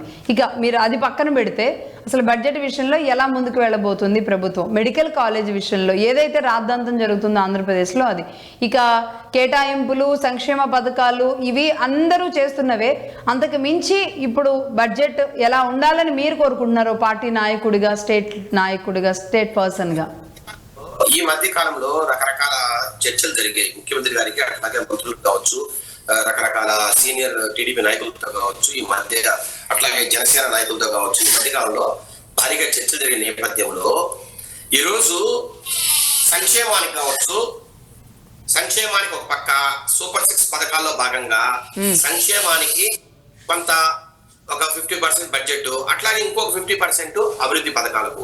అభివృద్ధి పథకాల్లో ఇప్పుడు మీరు సంక్షేమం చూసుకుంటే సూపర్ 6 పథకాల భాగంగా తల్లికి వందనం ఇస్తున్నాము, అట్లాగే అన్నదాత సుఖీభవ, ఇట్లాగే రకరకాల ఏదైతే ఈ రోజు ఎన్టీఆర్ భరోసాకి కనీసము 33,000 34,000 కోట్లు ఈ రోజు సంవత్సరానికి ఇచ్చే పరిస్థితి, 4,000 రూపాయలు పెన్షన్ స్కీము, అట్లాగే కొత్త వాటిని కూడా ఈ సంవత్సరం నుంచి స్టార్ట్ చేయమని కూడా చెప్పారు. ఏమంటే ఎప్పుడు చేయని విధంగా అవాతాతలకి 4,000 రూపాయలు. ఇప్పుడు మీరు ఒకసారి గమనిస్తే 2019 నుంచి 24 మధ్యలో 250 రూపాయలు సంవత్సరానికి పెంచిన నేపథ్యంలో ఈ రోజు గవర్నమెంట్ వచ్చిన 1000 రూపాయలు పెంచి అసలు ఏమంటే పెన్షన్ స్కీమ్ కు ఆద్యుడే చంద్రబాబు నాయుడు గారు 75 రూపాయలతో స్టార్ట్ చేశారు. తర్వాత రాజశేఖర్ గారు 200 చేస్తే దాన్ని 1000 రూపాయలు చేసిన గంట చంద్రబాబు గారిది. తర్వాత దాన్ని 2000 చేసిన గంట కూడా చంద్రబాబు గారిది. 2000 నుంచి 3,000 వరకు 5 సంవత్సరాలు మూలిగి జగన్మోహన్ గారు పెంచితే ఒకే పెన్ స్ట్రోక్ తో ఈ రోజు 1000 రూపాయలు పెంచారు. కాదండి, రేపు మళ్ళీ వాళ్ళు వచ్చి 10,000 చేస్తానంటే ఈ సంక్షేమ పథకాలు ఇది ఎవరు చేసినా తప్పే అండి. వాళ్ళు రూపాయి వేస్తే మీరు 2 రూపాయలు వేసి వీళ్ళు 3 రూపాయలు వేసిన అసలు ఏ పని చేయకుండా ఉన్న వాళ్ళ పరిస్థితి బాగుందేమో అన్నట్టుగా మారుతుంది పరిస్థితులు. సంక్షేమ పథకాల విషయంలో ఒక సపరేట్ డిబేట్ పెట్టాలి. అందుకే నేను అన్నాను, సంక్షేమ పథకాల సబ్జెక్ట్ కాకుండా మోర్ దాన్ దట్ మనం అంటే పర్టికులర్గా ఏం చేయబోతుంది. ఎందుకంటే పారిశ్రామికీకరంగా రేర్ ఎర్త్ మెటల్ విషయంలో రేర్ ఎర్త్ మెటల్ క్యారిడార్, ఇక్కడ రేర్ ఎర్త్ మెటల్ ఉన్నాయి ఆంధ్రప్రదేశ్లో అంటే ఒక రకంగా ఇది శుభసూచకం. మీకు అదేదో రజనీకాంత్ గారి సినిమా ఉంటుంది చూడండి, ఆంధ్రప్రదేశ్ ఇప్పటికే ఇన్ని దెబ్బలు ఇన్ని ఒడిదుడుకులతో విభజన తర్వాత ఎదుర్కొంటున్న సమస్యల నుంచి నిజంగానే రేర్ ఎర్త్ మెటల్ దొరికింది అంటే గనక ఒక 1/2 ఎకరం పొలంలో వాళ్ళకి గ్రానైట్ పడి ఏదో మూవీ ఉంటుంది కదండి, సేమ్ అలాంటిది ఆంధ్రప్రదేశ్ ఈరోజు తలెత్తుకొని నిలబడగలుగుతుంది. ఎలా ముందుకు వెళ్తారు? డెఫినెట్ గా నేనేమంటున్నానంటే, ఒక పక్క సంక్షేమ పథకాలు, ఇంకొక పక్క అభివృద్ధిలో భాగంగా మనకి మొత్తం వచ్చేది కూడా ఇరిగేషన్ ప్రాజెక్ట్సే. ఈరోజు పోలవరానికి అవసరమైన నిధులు ఒక పక్క, రెండోది ఈ సంవత్సరమే మనం ఖచ్చితంగా కంప్లీట్ చేయగలిగిన ప్రాజెక్ట్స్ కొన్ని ఉన్నాయండి. వాటిల్లో ప్రధానమైన అట్లాగే తర్వాత ఉత్తరాంధ్ర సుజల స్రవంతి, తర్వాత ఇట్లాగా కొన్ని హంద్రీనివా ఎక్స్పాన్షన్, ఇట్లాగా రకరకాల ప్రాజెక్ట్స్ మీద ఈ సంవత్సరంలో వచ్చే సంవత్సరానికి మనము పూర్తి చేయని ప్రాజెక్ట్స్ అండి. ఇట్లా కొన్ని ప్రాజెక్ట్స్ ను మనము స్పీడ్ గా పనిచేయించాలంటే ఈ బడ్జెట్ లో మనకు ఖచ్చితంగా నిధులు అవసరం. దీనివల్ల ఒక 10 లక్షల ఎకరాలు మనకు సేద్యం లేక వచ్చే ఆస్కారం ఉంది, వ్యవసాయం లేక వచ్చే, కాబట్టి వీటి మీద కాన్సన్ట్రేషన్ ఎక్కువ ఉందండి. పోలవరం ఎట్లాగూ నెక్స్ట్ ఇయర్ జూన్ కి మనకు ఫేజ్ 1 రెడీ అవుతుందని చెప్తారు. కాబట్టి ఈ సంవత్సరంలో ఎన్ని వీలైతే ప్రాజెక్టులు అన్ని మనకు అందుబాటులోకి రావాలి, వాటి ద్వారా నీటిని మన రైతాంగానికి అందించాలనే ఒక పట్టుదలలో ఈ రోజు తెలుగుదేశం పార్టీ కావచ్చు, అట్లాగే కూటమి ప్రభుత్వము ఈ రోజు దిగ్విజయంగా ముందుకెళ్తోంది. దాంట్లో భాగంగానే మీరు చూడండి, ఈ రోజు ఇరిగేషన్ ప్రాజెక్ట్ సంబంధించి ఎంత బడ్జెట్ పెడతారో, అట్లాగే ఏదైతే ఇప్పుడు ఈ సంవత్సరం కంప్లీట్ కావాల్సిన ప్రాజెక్ట్ ఎంత కేటాయిస్తారో మీరు ఒకసారి రాబోయే కొన్ని గంటల్లో మీకు తెలుస్తుంది. అట్లాగే హార్టికల్చర్ అండి, హార్టికల్చర్ ఈ రోజు 13 లక్షల ఎకరాల్లో మనకు హార్టికల్చర్ పండుతుందండి. దాన్ని 18 లక్షలకి మనం ముందు తీసుకెళ్లాలి. ఈ రోజు 200 హార్టికల్చర్ క్లస్టర్స్ ఉన్నాయి. అట్లాగే మనకు ఒక 10 జిల్లాల్లో హార్టికల్చర్ బ్రహ్మాండంగా పడుతుంది. దీన్ని ఎలా ముందుకు తీసుకెళ్లాలి, దీంట్లో భాగంగా మనకు రోడ్ల కనెక్టివిటీ కావచ్చు, అట్లే పోర్ట్ కనెక్టివిటీ కావచ్చు. ఎందుకంటే ఈ పండిన పళ్ళు కావచ్చు, లేకపోతే కూరగాయలు ఏదైతే ఉందో ఇవన్నీ కూడా మనము ఎక్స్పోర్ట్ చేస్తేనే మనకు. అవునండి, రాయలసీమ హార్టికల్చర్ విభాగాన్ని కూడా పెంచుకోవడానికి ఏదో చర్యలు తీసుకోబోతున్నట్టున్నారు. దాంట్లో భాగంగా కొంత బడ్జెట్ కేటాయించాల్సిన అవసరం. వ్యవసాయ బడ్జెట్ కూడా వ్యవసాయ బడ్జెట్ సపరేట్ గా ఉంటుంది. బట్ కానీ మీరు అన్నట్టుగా పోలవరం అలాగే అమరావతి ఈ రెండింటిని కూడా సపరేట్ కేటగిరైజ్ చేసుకొని గనక ముందుకు వెళితే బాగుంటుందండి. దీన్ని బడ్జెట్ ఇప్పుడు ఎలా అయితే వ్యవసాయ బడ్జెట్ని గతంలో లేనట్టుగా సపరేట్ చేయడం అనేది ఆనవాయితీగా తీసుకొచ్చారో, సేమ్ అమరావతి అండ్ పోలవరం విషయంలో కూడా సపరేట్గా దాన్ని ఒక తీసుకోవాల్సిన అవసరం కనబడుతుంది. మరి ఏం చేస్తారు? అయిపోవాలంటే, నీళ్లు నిలపాలంటే దానికి సంబంధించి కన్స్ట్రక్షన్ అయిపోవాలి. అట్లాగే R&R అంటే రిహాబిలిటేషన్ స్కీమ్ కూడా మనము ముందుకు తీసుకెళ్ళాలి. అక్కడ కాలనీలు ఇప్పుడు చాలా వేగవంతంగా కాలనీలు కడుతున్నారు, ఆ కాలనీలు పూర్తి చేయాలి, వాటికి ఇన్ఫ్రాస్ట్రక్చర్ పూర్తి చేయాలి. అట్లాగే వాళ్ళకి డబ్బులు ఇచ్చేది కాంపెన్సేషన్ కూడా, ఆ కాంపెన్సేషన్ కూడా మనం త్వరగా ఇవ్వాలి. ఇస్తే అక్కడున్న ఊళ్ళను మనం రీప్లేస్ చేయగలిగితే, ఎంత వేగంగా మనము రీప్లేస్ చేయగలిగితే అంత ఎక్కువ నీళ్లు మనము ఆ పోలవరం డ్యామ్ నింపడానికి ఆస్కారం ఉంటుంది. కాబట్టి ఒక పక్క రిహాబిలిటేషన్, R&R స్కీమ్ ఇవన్నీ కూడా అత్యంత వేగంగా జరగడానికి ఈ బడ్జెట్ లో నిధులు రాబోతున్నాయి. మనకు ఆల్రెడీ సెంట్రల్ గవర్నమెంట్ నుంచి ఒక 3,500 కోట్లు ఏదో వాళ్ళు ఇచ్చారు బడ్జెట్ లో, ఇంకా కూడా ఇచ్చే ఆస్కారం. దాంతో భాగంగా మనం కూడా కొంత బడ్జెట్ లో కేటాయించి దీన్ని స్పీడ్ గా ముందుకు తీసుకెళ్లాలనేది ఒకటి. రెండోది, ఈ రోజు 60,000 కోట్ల రూపాయలతో అమరావతిలో ఈ రోజు రకరకాల అభివృద్ధి పనులు జరుగుతున్నాయండి. అత్యంత వేగంగా ఈ రోజు సీడ్ యాక్సెస్ రోడ్డు కావచ్చు, రకరకాల రోడ్డు కావచ్చు, బైపాస్ రోడ్డు కావచ్చు, అంతో స్పీడ్ గా. బట్ అది అమరావతికి సరిపోదులేండి, అది అమరావతికి సరిపోదనే కదా ఇప్పుడు రాష్ట్ర ప్రభుత్వం ఏమైనా సపరేట్ పడుతుందమ్మా. అమరావతి పూర్తి కావాలంటే ఇంకొక 50 సంవత్సరాలు. వాళ్ళు ఇష్టం వచ్చినట్టు వాళ్ళు అంచనాలు వేసుకొని వాళ్ళు ఇష్టం వచ్చినట్టు వాళ్ళకి కావాల్సింది దుర్వినియోగం చేసుకుంటూ, ఏ నగరం కూడా ఒక ఏడాదిలోనో 5 ఏళ్లలోనో 10 ఏళ్లలోనో నిర్మాణం జరగదండి. అదే అమరావతిని విజయవాడ నుండి గుంటూరు వరకు రోడ్డు హైవేలో విత్ ఇన్ 4 years లోనే అమరావతి లాగా బ్రహ్మాండమైనటువంటి రాజధాని లాగా కనిపిస్తుంది. కానీ వీళ్ళు అట్లా కాకుండా లక్షల కోట్ల రూపాయలు తీసుకుపోయి అక్కడ పెట్టి 1,00,000 ఎకరాలు ఆక్రమించుకొని వీళ్ళు 25,000 ఎకరాలు వీళ్ళ పార్టీకి నాయకులు మొత్తం అక్కడ ముందే కొని పెట్టేసి దాన్ని డెవలప్ చేసుకుంటే వీళ్ళు డెవలప్ కావచ్చు అనే ఉద్దేశంలో భాగంగా అమరావతిని అడ్డపెట్టుకొని వీళ్ళు కోటి కావాలనే ఉద్దేశంలో పనిచేస్తున్నారు తప్ప వీళ్ళు పోలవరం ప్రాజెక్ట్ ప్రాజెక్టు కానీ లేక అమరావతి కానీ ఇలా జీవితంలో చేయలేరు. జగన్మోహన్ రెడ్డి గారు తీసుకొచ్చినటువంటి ఎత్తిపోతల పథకాన్ని కేవలం రేవంత్ రెడ్డి గారు మెప్పుకోగా రేవంత్ రెడ్డి గారి కోసం శేఖర్ రెడ్డి గారు ఒక నిమిషం ఆగండి ఆగండి. మోహన్ రెడ్డి గారిని చెప్పనివ్వండి, మోహన్ రెడ్డి గారిని చెప్పనివ్వండి. దాన్ని తీసుకొచ్చి పెడితే కేంద్ర కూడా ఆయన అసెంబ్లీలో స్వయంగా రేవంత్ రెడ్డి గారే చెప్పినారు. నేను చంద్రబాబు నాయుడుకు నాకు ఉన్నటువంటి సంబంధంతో శేఖర్ రెడ్డి గారు ఒక నిమిషం ఆగండి. మాట్లాడుతూనే ఉంటాడమ్మా, చాలాసేపు ఆయన మాట్లాడబట్టి మొత్తం మాట్లాడాలి. చెప్పనివ్వండి ఒకసారి, ఆయన అడగాల్సింది కూడా అడగనివ్వండి. శేఖర్ రెడ్డి గారు ఒక నిమిషం. ఎలాగో వాళ్ళు అసెంబ్లీలో అడగట్లేదు, ఇక్కడన్నా మీ ద్వారా అన్నా అడిగితే అది చేరుతుందిగా. చెప్పండి మోహన్ రెడ్డి గారు. ఎలాగో వాళ్ళ అసెంబ్లీలో మాకు టైం ఏమని చెప్పినారు, ఎలాగో వాళ్ళ ఎమ్మెల్యేలు మినిస్టర్లు స్పీకర్లు కూడా చెప్పినారు. శేఖర్ రెడ్డి గారు ఆగండి. శేఖర్ రెడ్డి గారు ఆగండి ఒక్క నిమిషం. మోహన్ రెడ్డి గారు ప్లీజ్.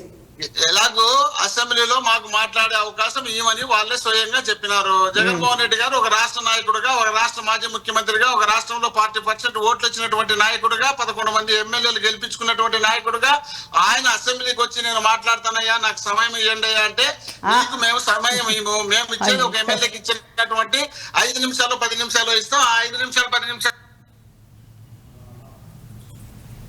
కట్ అయిందండి మోహన్ రెడ్డి గారు.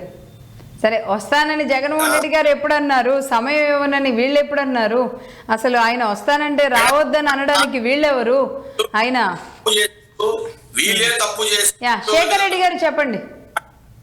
వీళ్ళకి అలవాటు, వీళ్ళు తప్పు చేయడం, మరి వేరే వాళ్ళు దుమ్మెత్తిపోయడం, వీళ్ళు మాత్రమే చేయగలిగిన పని అండి ఇది. వైసీపీ నాయకులకు కొంత జాయిన్ అయ్యారు చూసుకున్నారండి వీళ్ళు.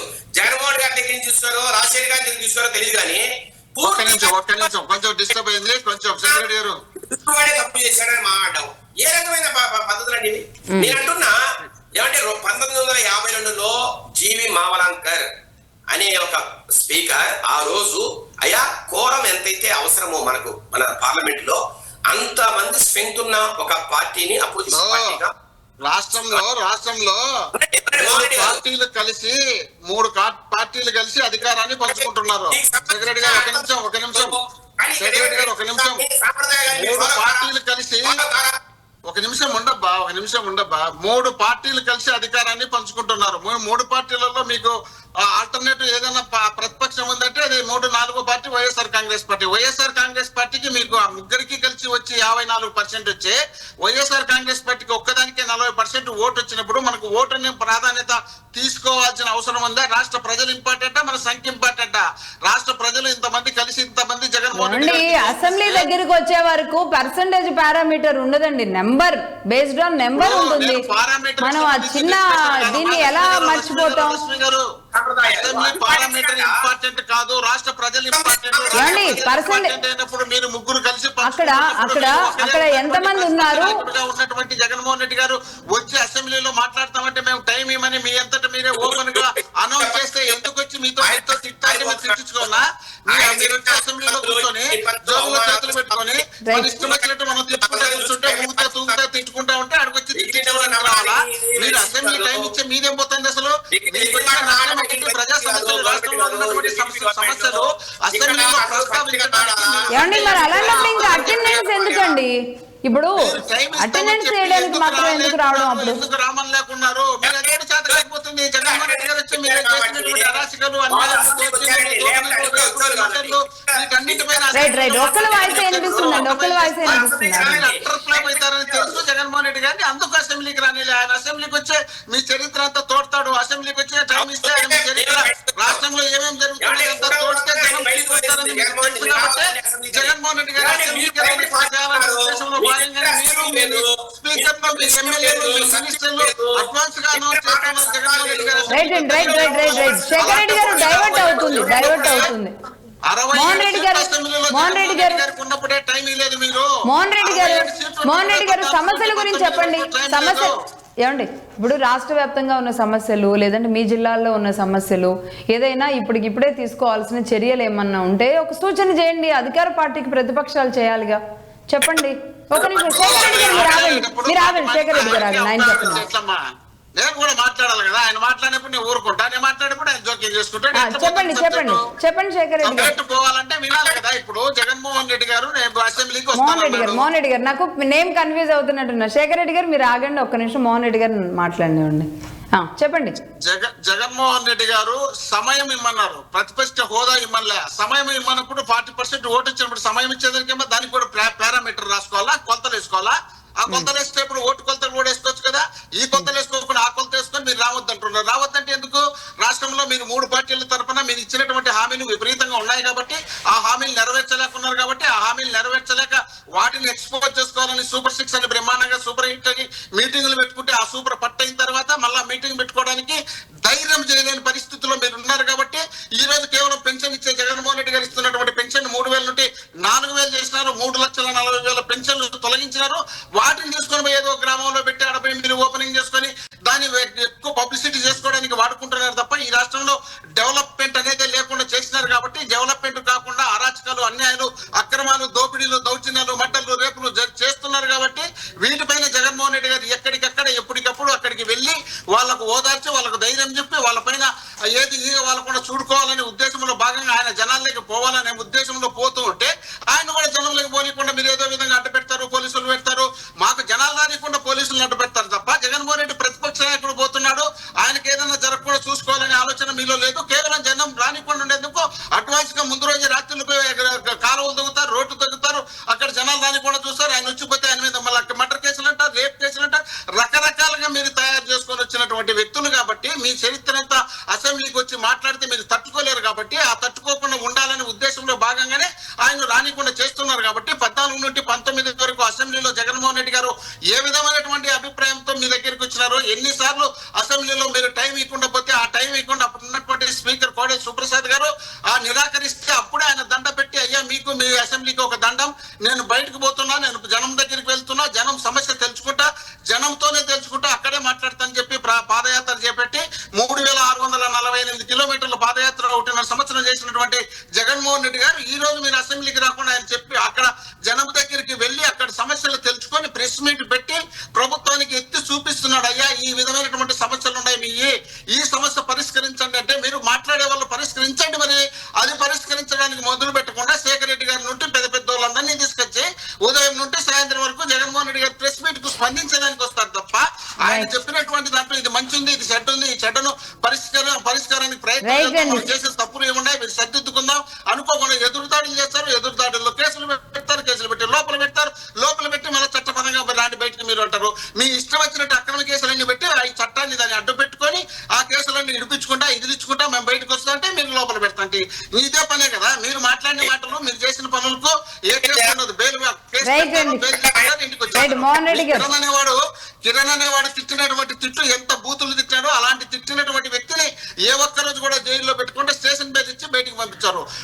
పోసాని మురళీకృష్ణ గారిని ఆయన హైదరాబాద్ లో ఉంటే పట్టుకొచ్చి దాదాపు 40 స్టేషన్లు రాష్ట్రం మొత్తం అంతా తిప్పి నెలల పాటు జైల్లో పెడతారు. సంవత్సరం లోపల పెడతారు. రైట్ అండి మోహన్ రెడ్డి గారు ఒక విషయం మోహన్ రెడ్డి గారు అసెంబ్లీలో మాట్లాడాలని ఇష్టం లేదు కాబట్టి ప్రజా సమస్యలు మాత్రమే మాట్లాడాలని ఆలోచన భాగంగా ముందుకు వస్తున్నారు.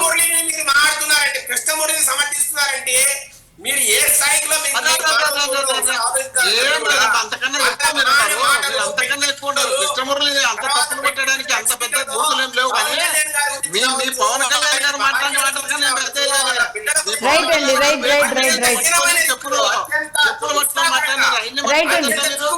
మోహన్ రెడ్డి గారు శేఖర్ రెడ్డి గారు మానవాళికి మచ్చది అలాంటి మాటలు అంత మాటలు మీరు రెచ్చగొట్టి కోసానికి మహిళలు ఉంటే దాడులు చేసి కొట్టించి తిట్టినప్పుడు ఆటోమేటిక్ గా కోపం వచ్చింది వచ్చి తింటారు. మీరు తిట్టేటప్పుడు కనపడరు, మీరు కొట్టేటప్పుడు కనపడరు. మీరు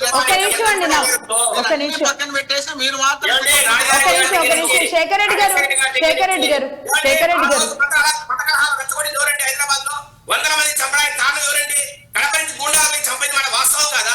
రాజారెడ్డి గారు 300 మంది చంపేది ముఖ్యమంత్రిగా ఉన్నప్పుడు 300 మంది చంపారు సార్. చెప్పుకుంటూ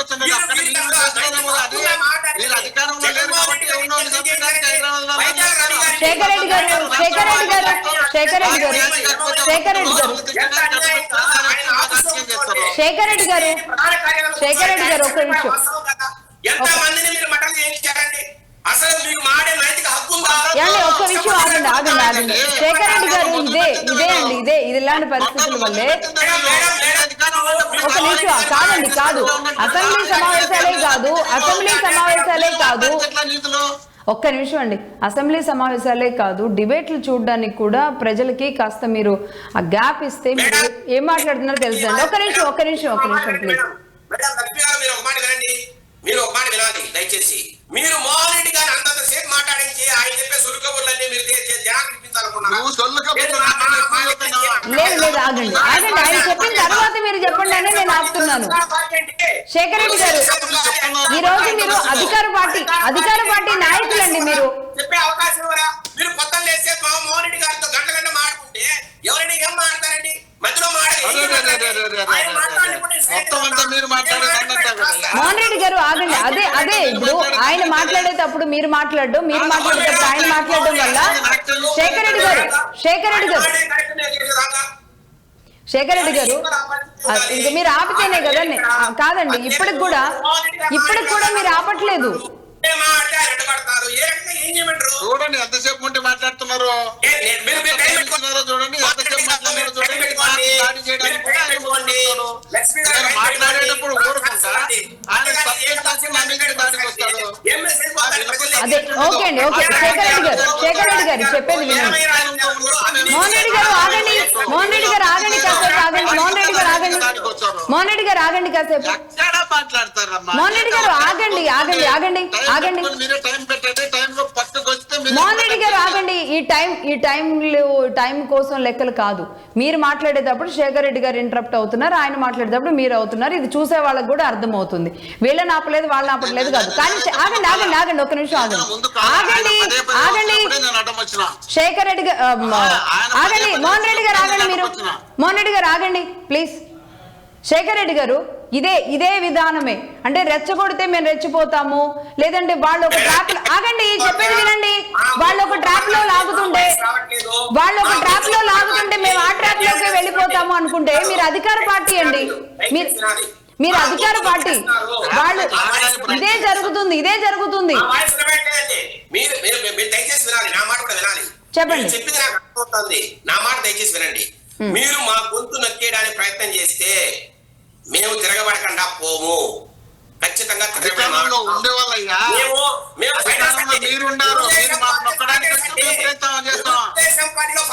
మోహన్ రెడ్డి గారు ఆగండి. ఆయన చెప్పలేడు. మోహన్ రెడ్డి గారు హక్కున్నప్పుడు మాట్లాడే ఛాన్స్ ఇవ్వనప్పుడు ఏం మాడమంటారండి? ఎంతసేపు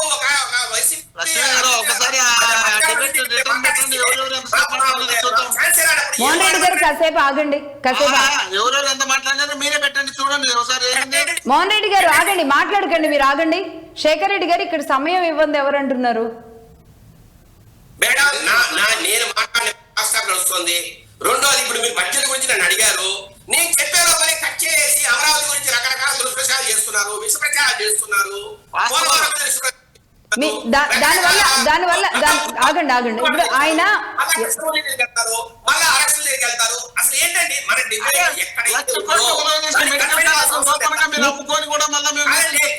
రైట్ అండి. కాదు కాదండి. ఇలా ఉండే సభ కూడా ఇలా ఈ ముగ్గురు పార్టీలో ప్రతిపక్షం లేకుండా ఉండాలనే ప్రజలు కోరుకుంటారండి. కనీసం ఒకళ్ళ తర్వాత ఒకళ్ళు మాట్లాడాలి అనేది లేకపోతే ఎట్లా? మోహన్ గారు మీరు ఆగండి కాసేపు. అధికార పార్టీగా వాళ్ళు ఏం చెప్తారో వినండి. చెప్పండి శేఖర్ రెడ్డి గారు. అతనికి ఎంత టైం ఇస్తారో నాకు అంత ఈ టైం గోల్ ఆపండి ప్లీజ్. చెప్పండి శేఖర్ రెడ్డి గారు. ఒకటే మాట్లాడి చేసి పెట్టేట్లవుతుంది కాదు కదా. ఆయన చెప్పనివ్వండి, ఆయన వర్కింగ్ చెప్పనివ్వండి. అసలు చెప్పమనండి, వద్దనిలే. సేమ్ టైం చెప్పండి. కంక్లూడ్ చేయండి శేఖర్ రెడ్డి గారు. కంక్లూడ్ చేయండి. అరాచక పార్టీ, దొంగల ముఠాలు, రౌడీ ముఠాలు ఉన్న పార్టీ. వీరు అలాగే మాట్లాడతారండి. నాకు తెలుసు విషయము. మేము అయినా కూడా ప్రతిఘటిస్తాం. మేము భయపడే వ్యక్తులం కాదు. మనకు ఛాన్స్ ఇవ్వనప్పుడు ఖచ్చితంగా తిరగబడి మాట్లాడతాం. మీరు దాన్ని తీసుకెళ్లి అసెంబ్లీలో ఇట్లే ఉన్నారంటే దానికి మీ ఇష్టం. ఇప్పుడు నేను కొన్ని సూటిగా ప్రశ్నించాలనుకున్నా అవకాశం ఇస్తే కదా. ఇప్పుడు ఆయన 100 రకాల కామెంట్లు చేసినప్పుడు నాకు కొంతసేపు మాట్లాడు మళ్ళీ అన్నయ్య, అవకాశము. ఇప్పుడైనా సబ్జెక్ట్ మాట్లాడుతున్నావా? ఇప్పుడు కూడా సబ్జెక్ట్ మాట్లాడలే. మేడం మీరు బడ్జెట్ గురించి అడిగారు, నేను మాట్లాడుతున్నా, అంతలేక ఏంటండి ఇబ్బంది? ఏమండి ఈ 3 నిమిషాల నుంచి ఆయన మాట్లాడలా, నేను మాట్లాడలా, మీరు చెప్పాల్సింది చెప్పండి. మేడం మీరు అసలు ఛాన్స్ ఏంటండి?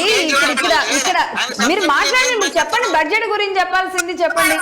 మేడం ఇది మేడం మేము కూడా అమెరికా చదువుకో వచ్చాం, మేమే చిన్న చిన్న బలలో చదువుకున్న వ్యక్తులం కాదు. తెలుసండి, తెలుసు. అంటే ఏమండి ఏమండి అందరూ ఉన్నతమైన వ్యక్తులే. ఇక్కడ నేను ఎవరిని తప్పు పట్టట్లేదు, ఎవరిని తప్పు పట్టట్లేదు. మేము జగన్మోహన్ లాగా 1వ తరగతి చదవలేదు, మేము చాలా పెద్ద పెద్ద జగన్మోహన్ రెడ్డి శేఖర్ రెడ్డి గారు సరే రైట్ అండి, రైట్.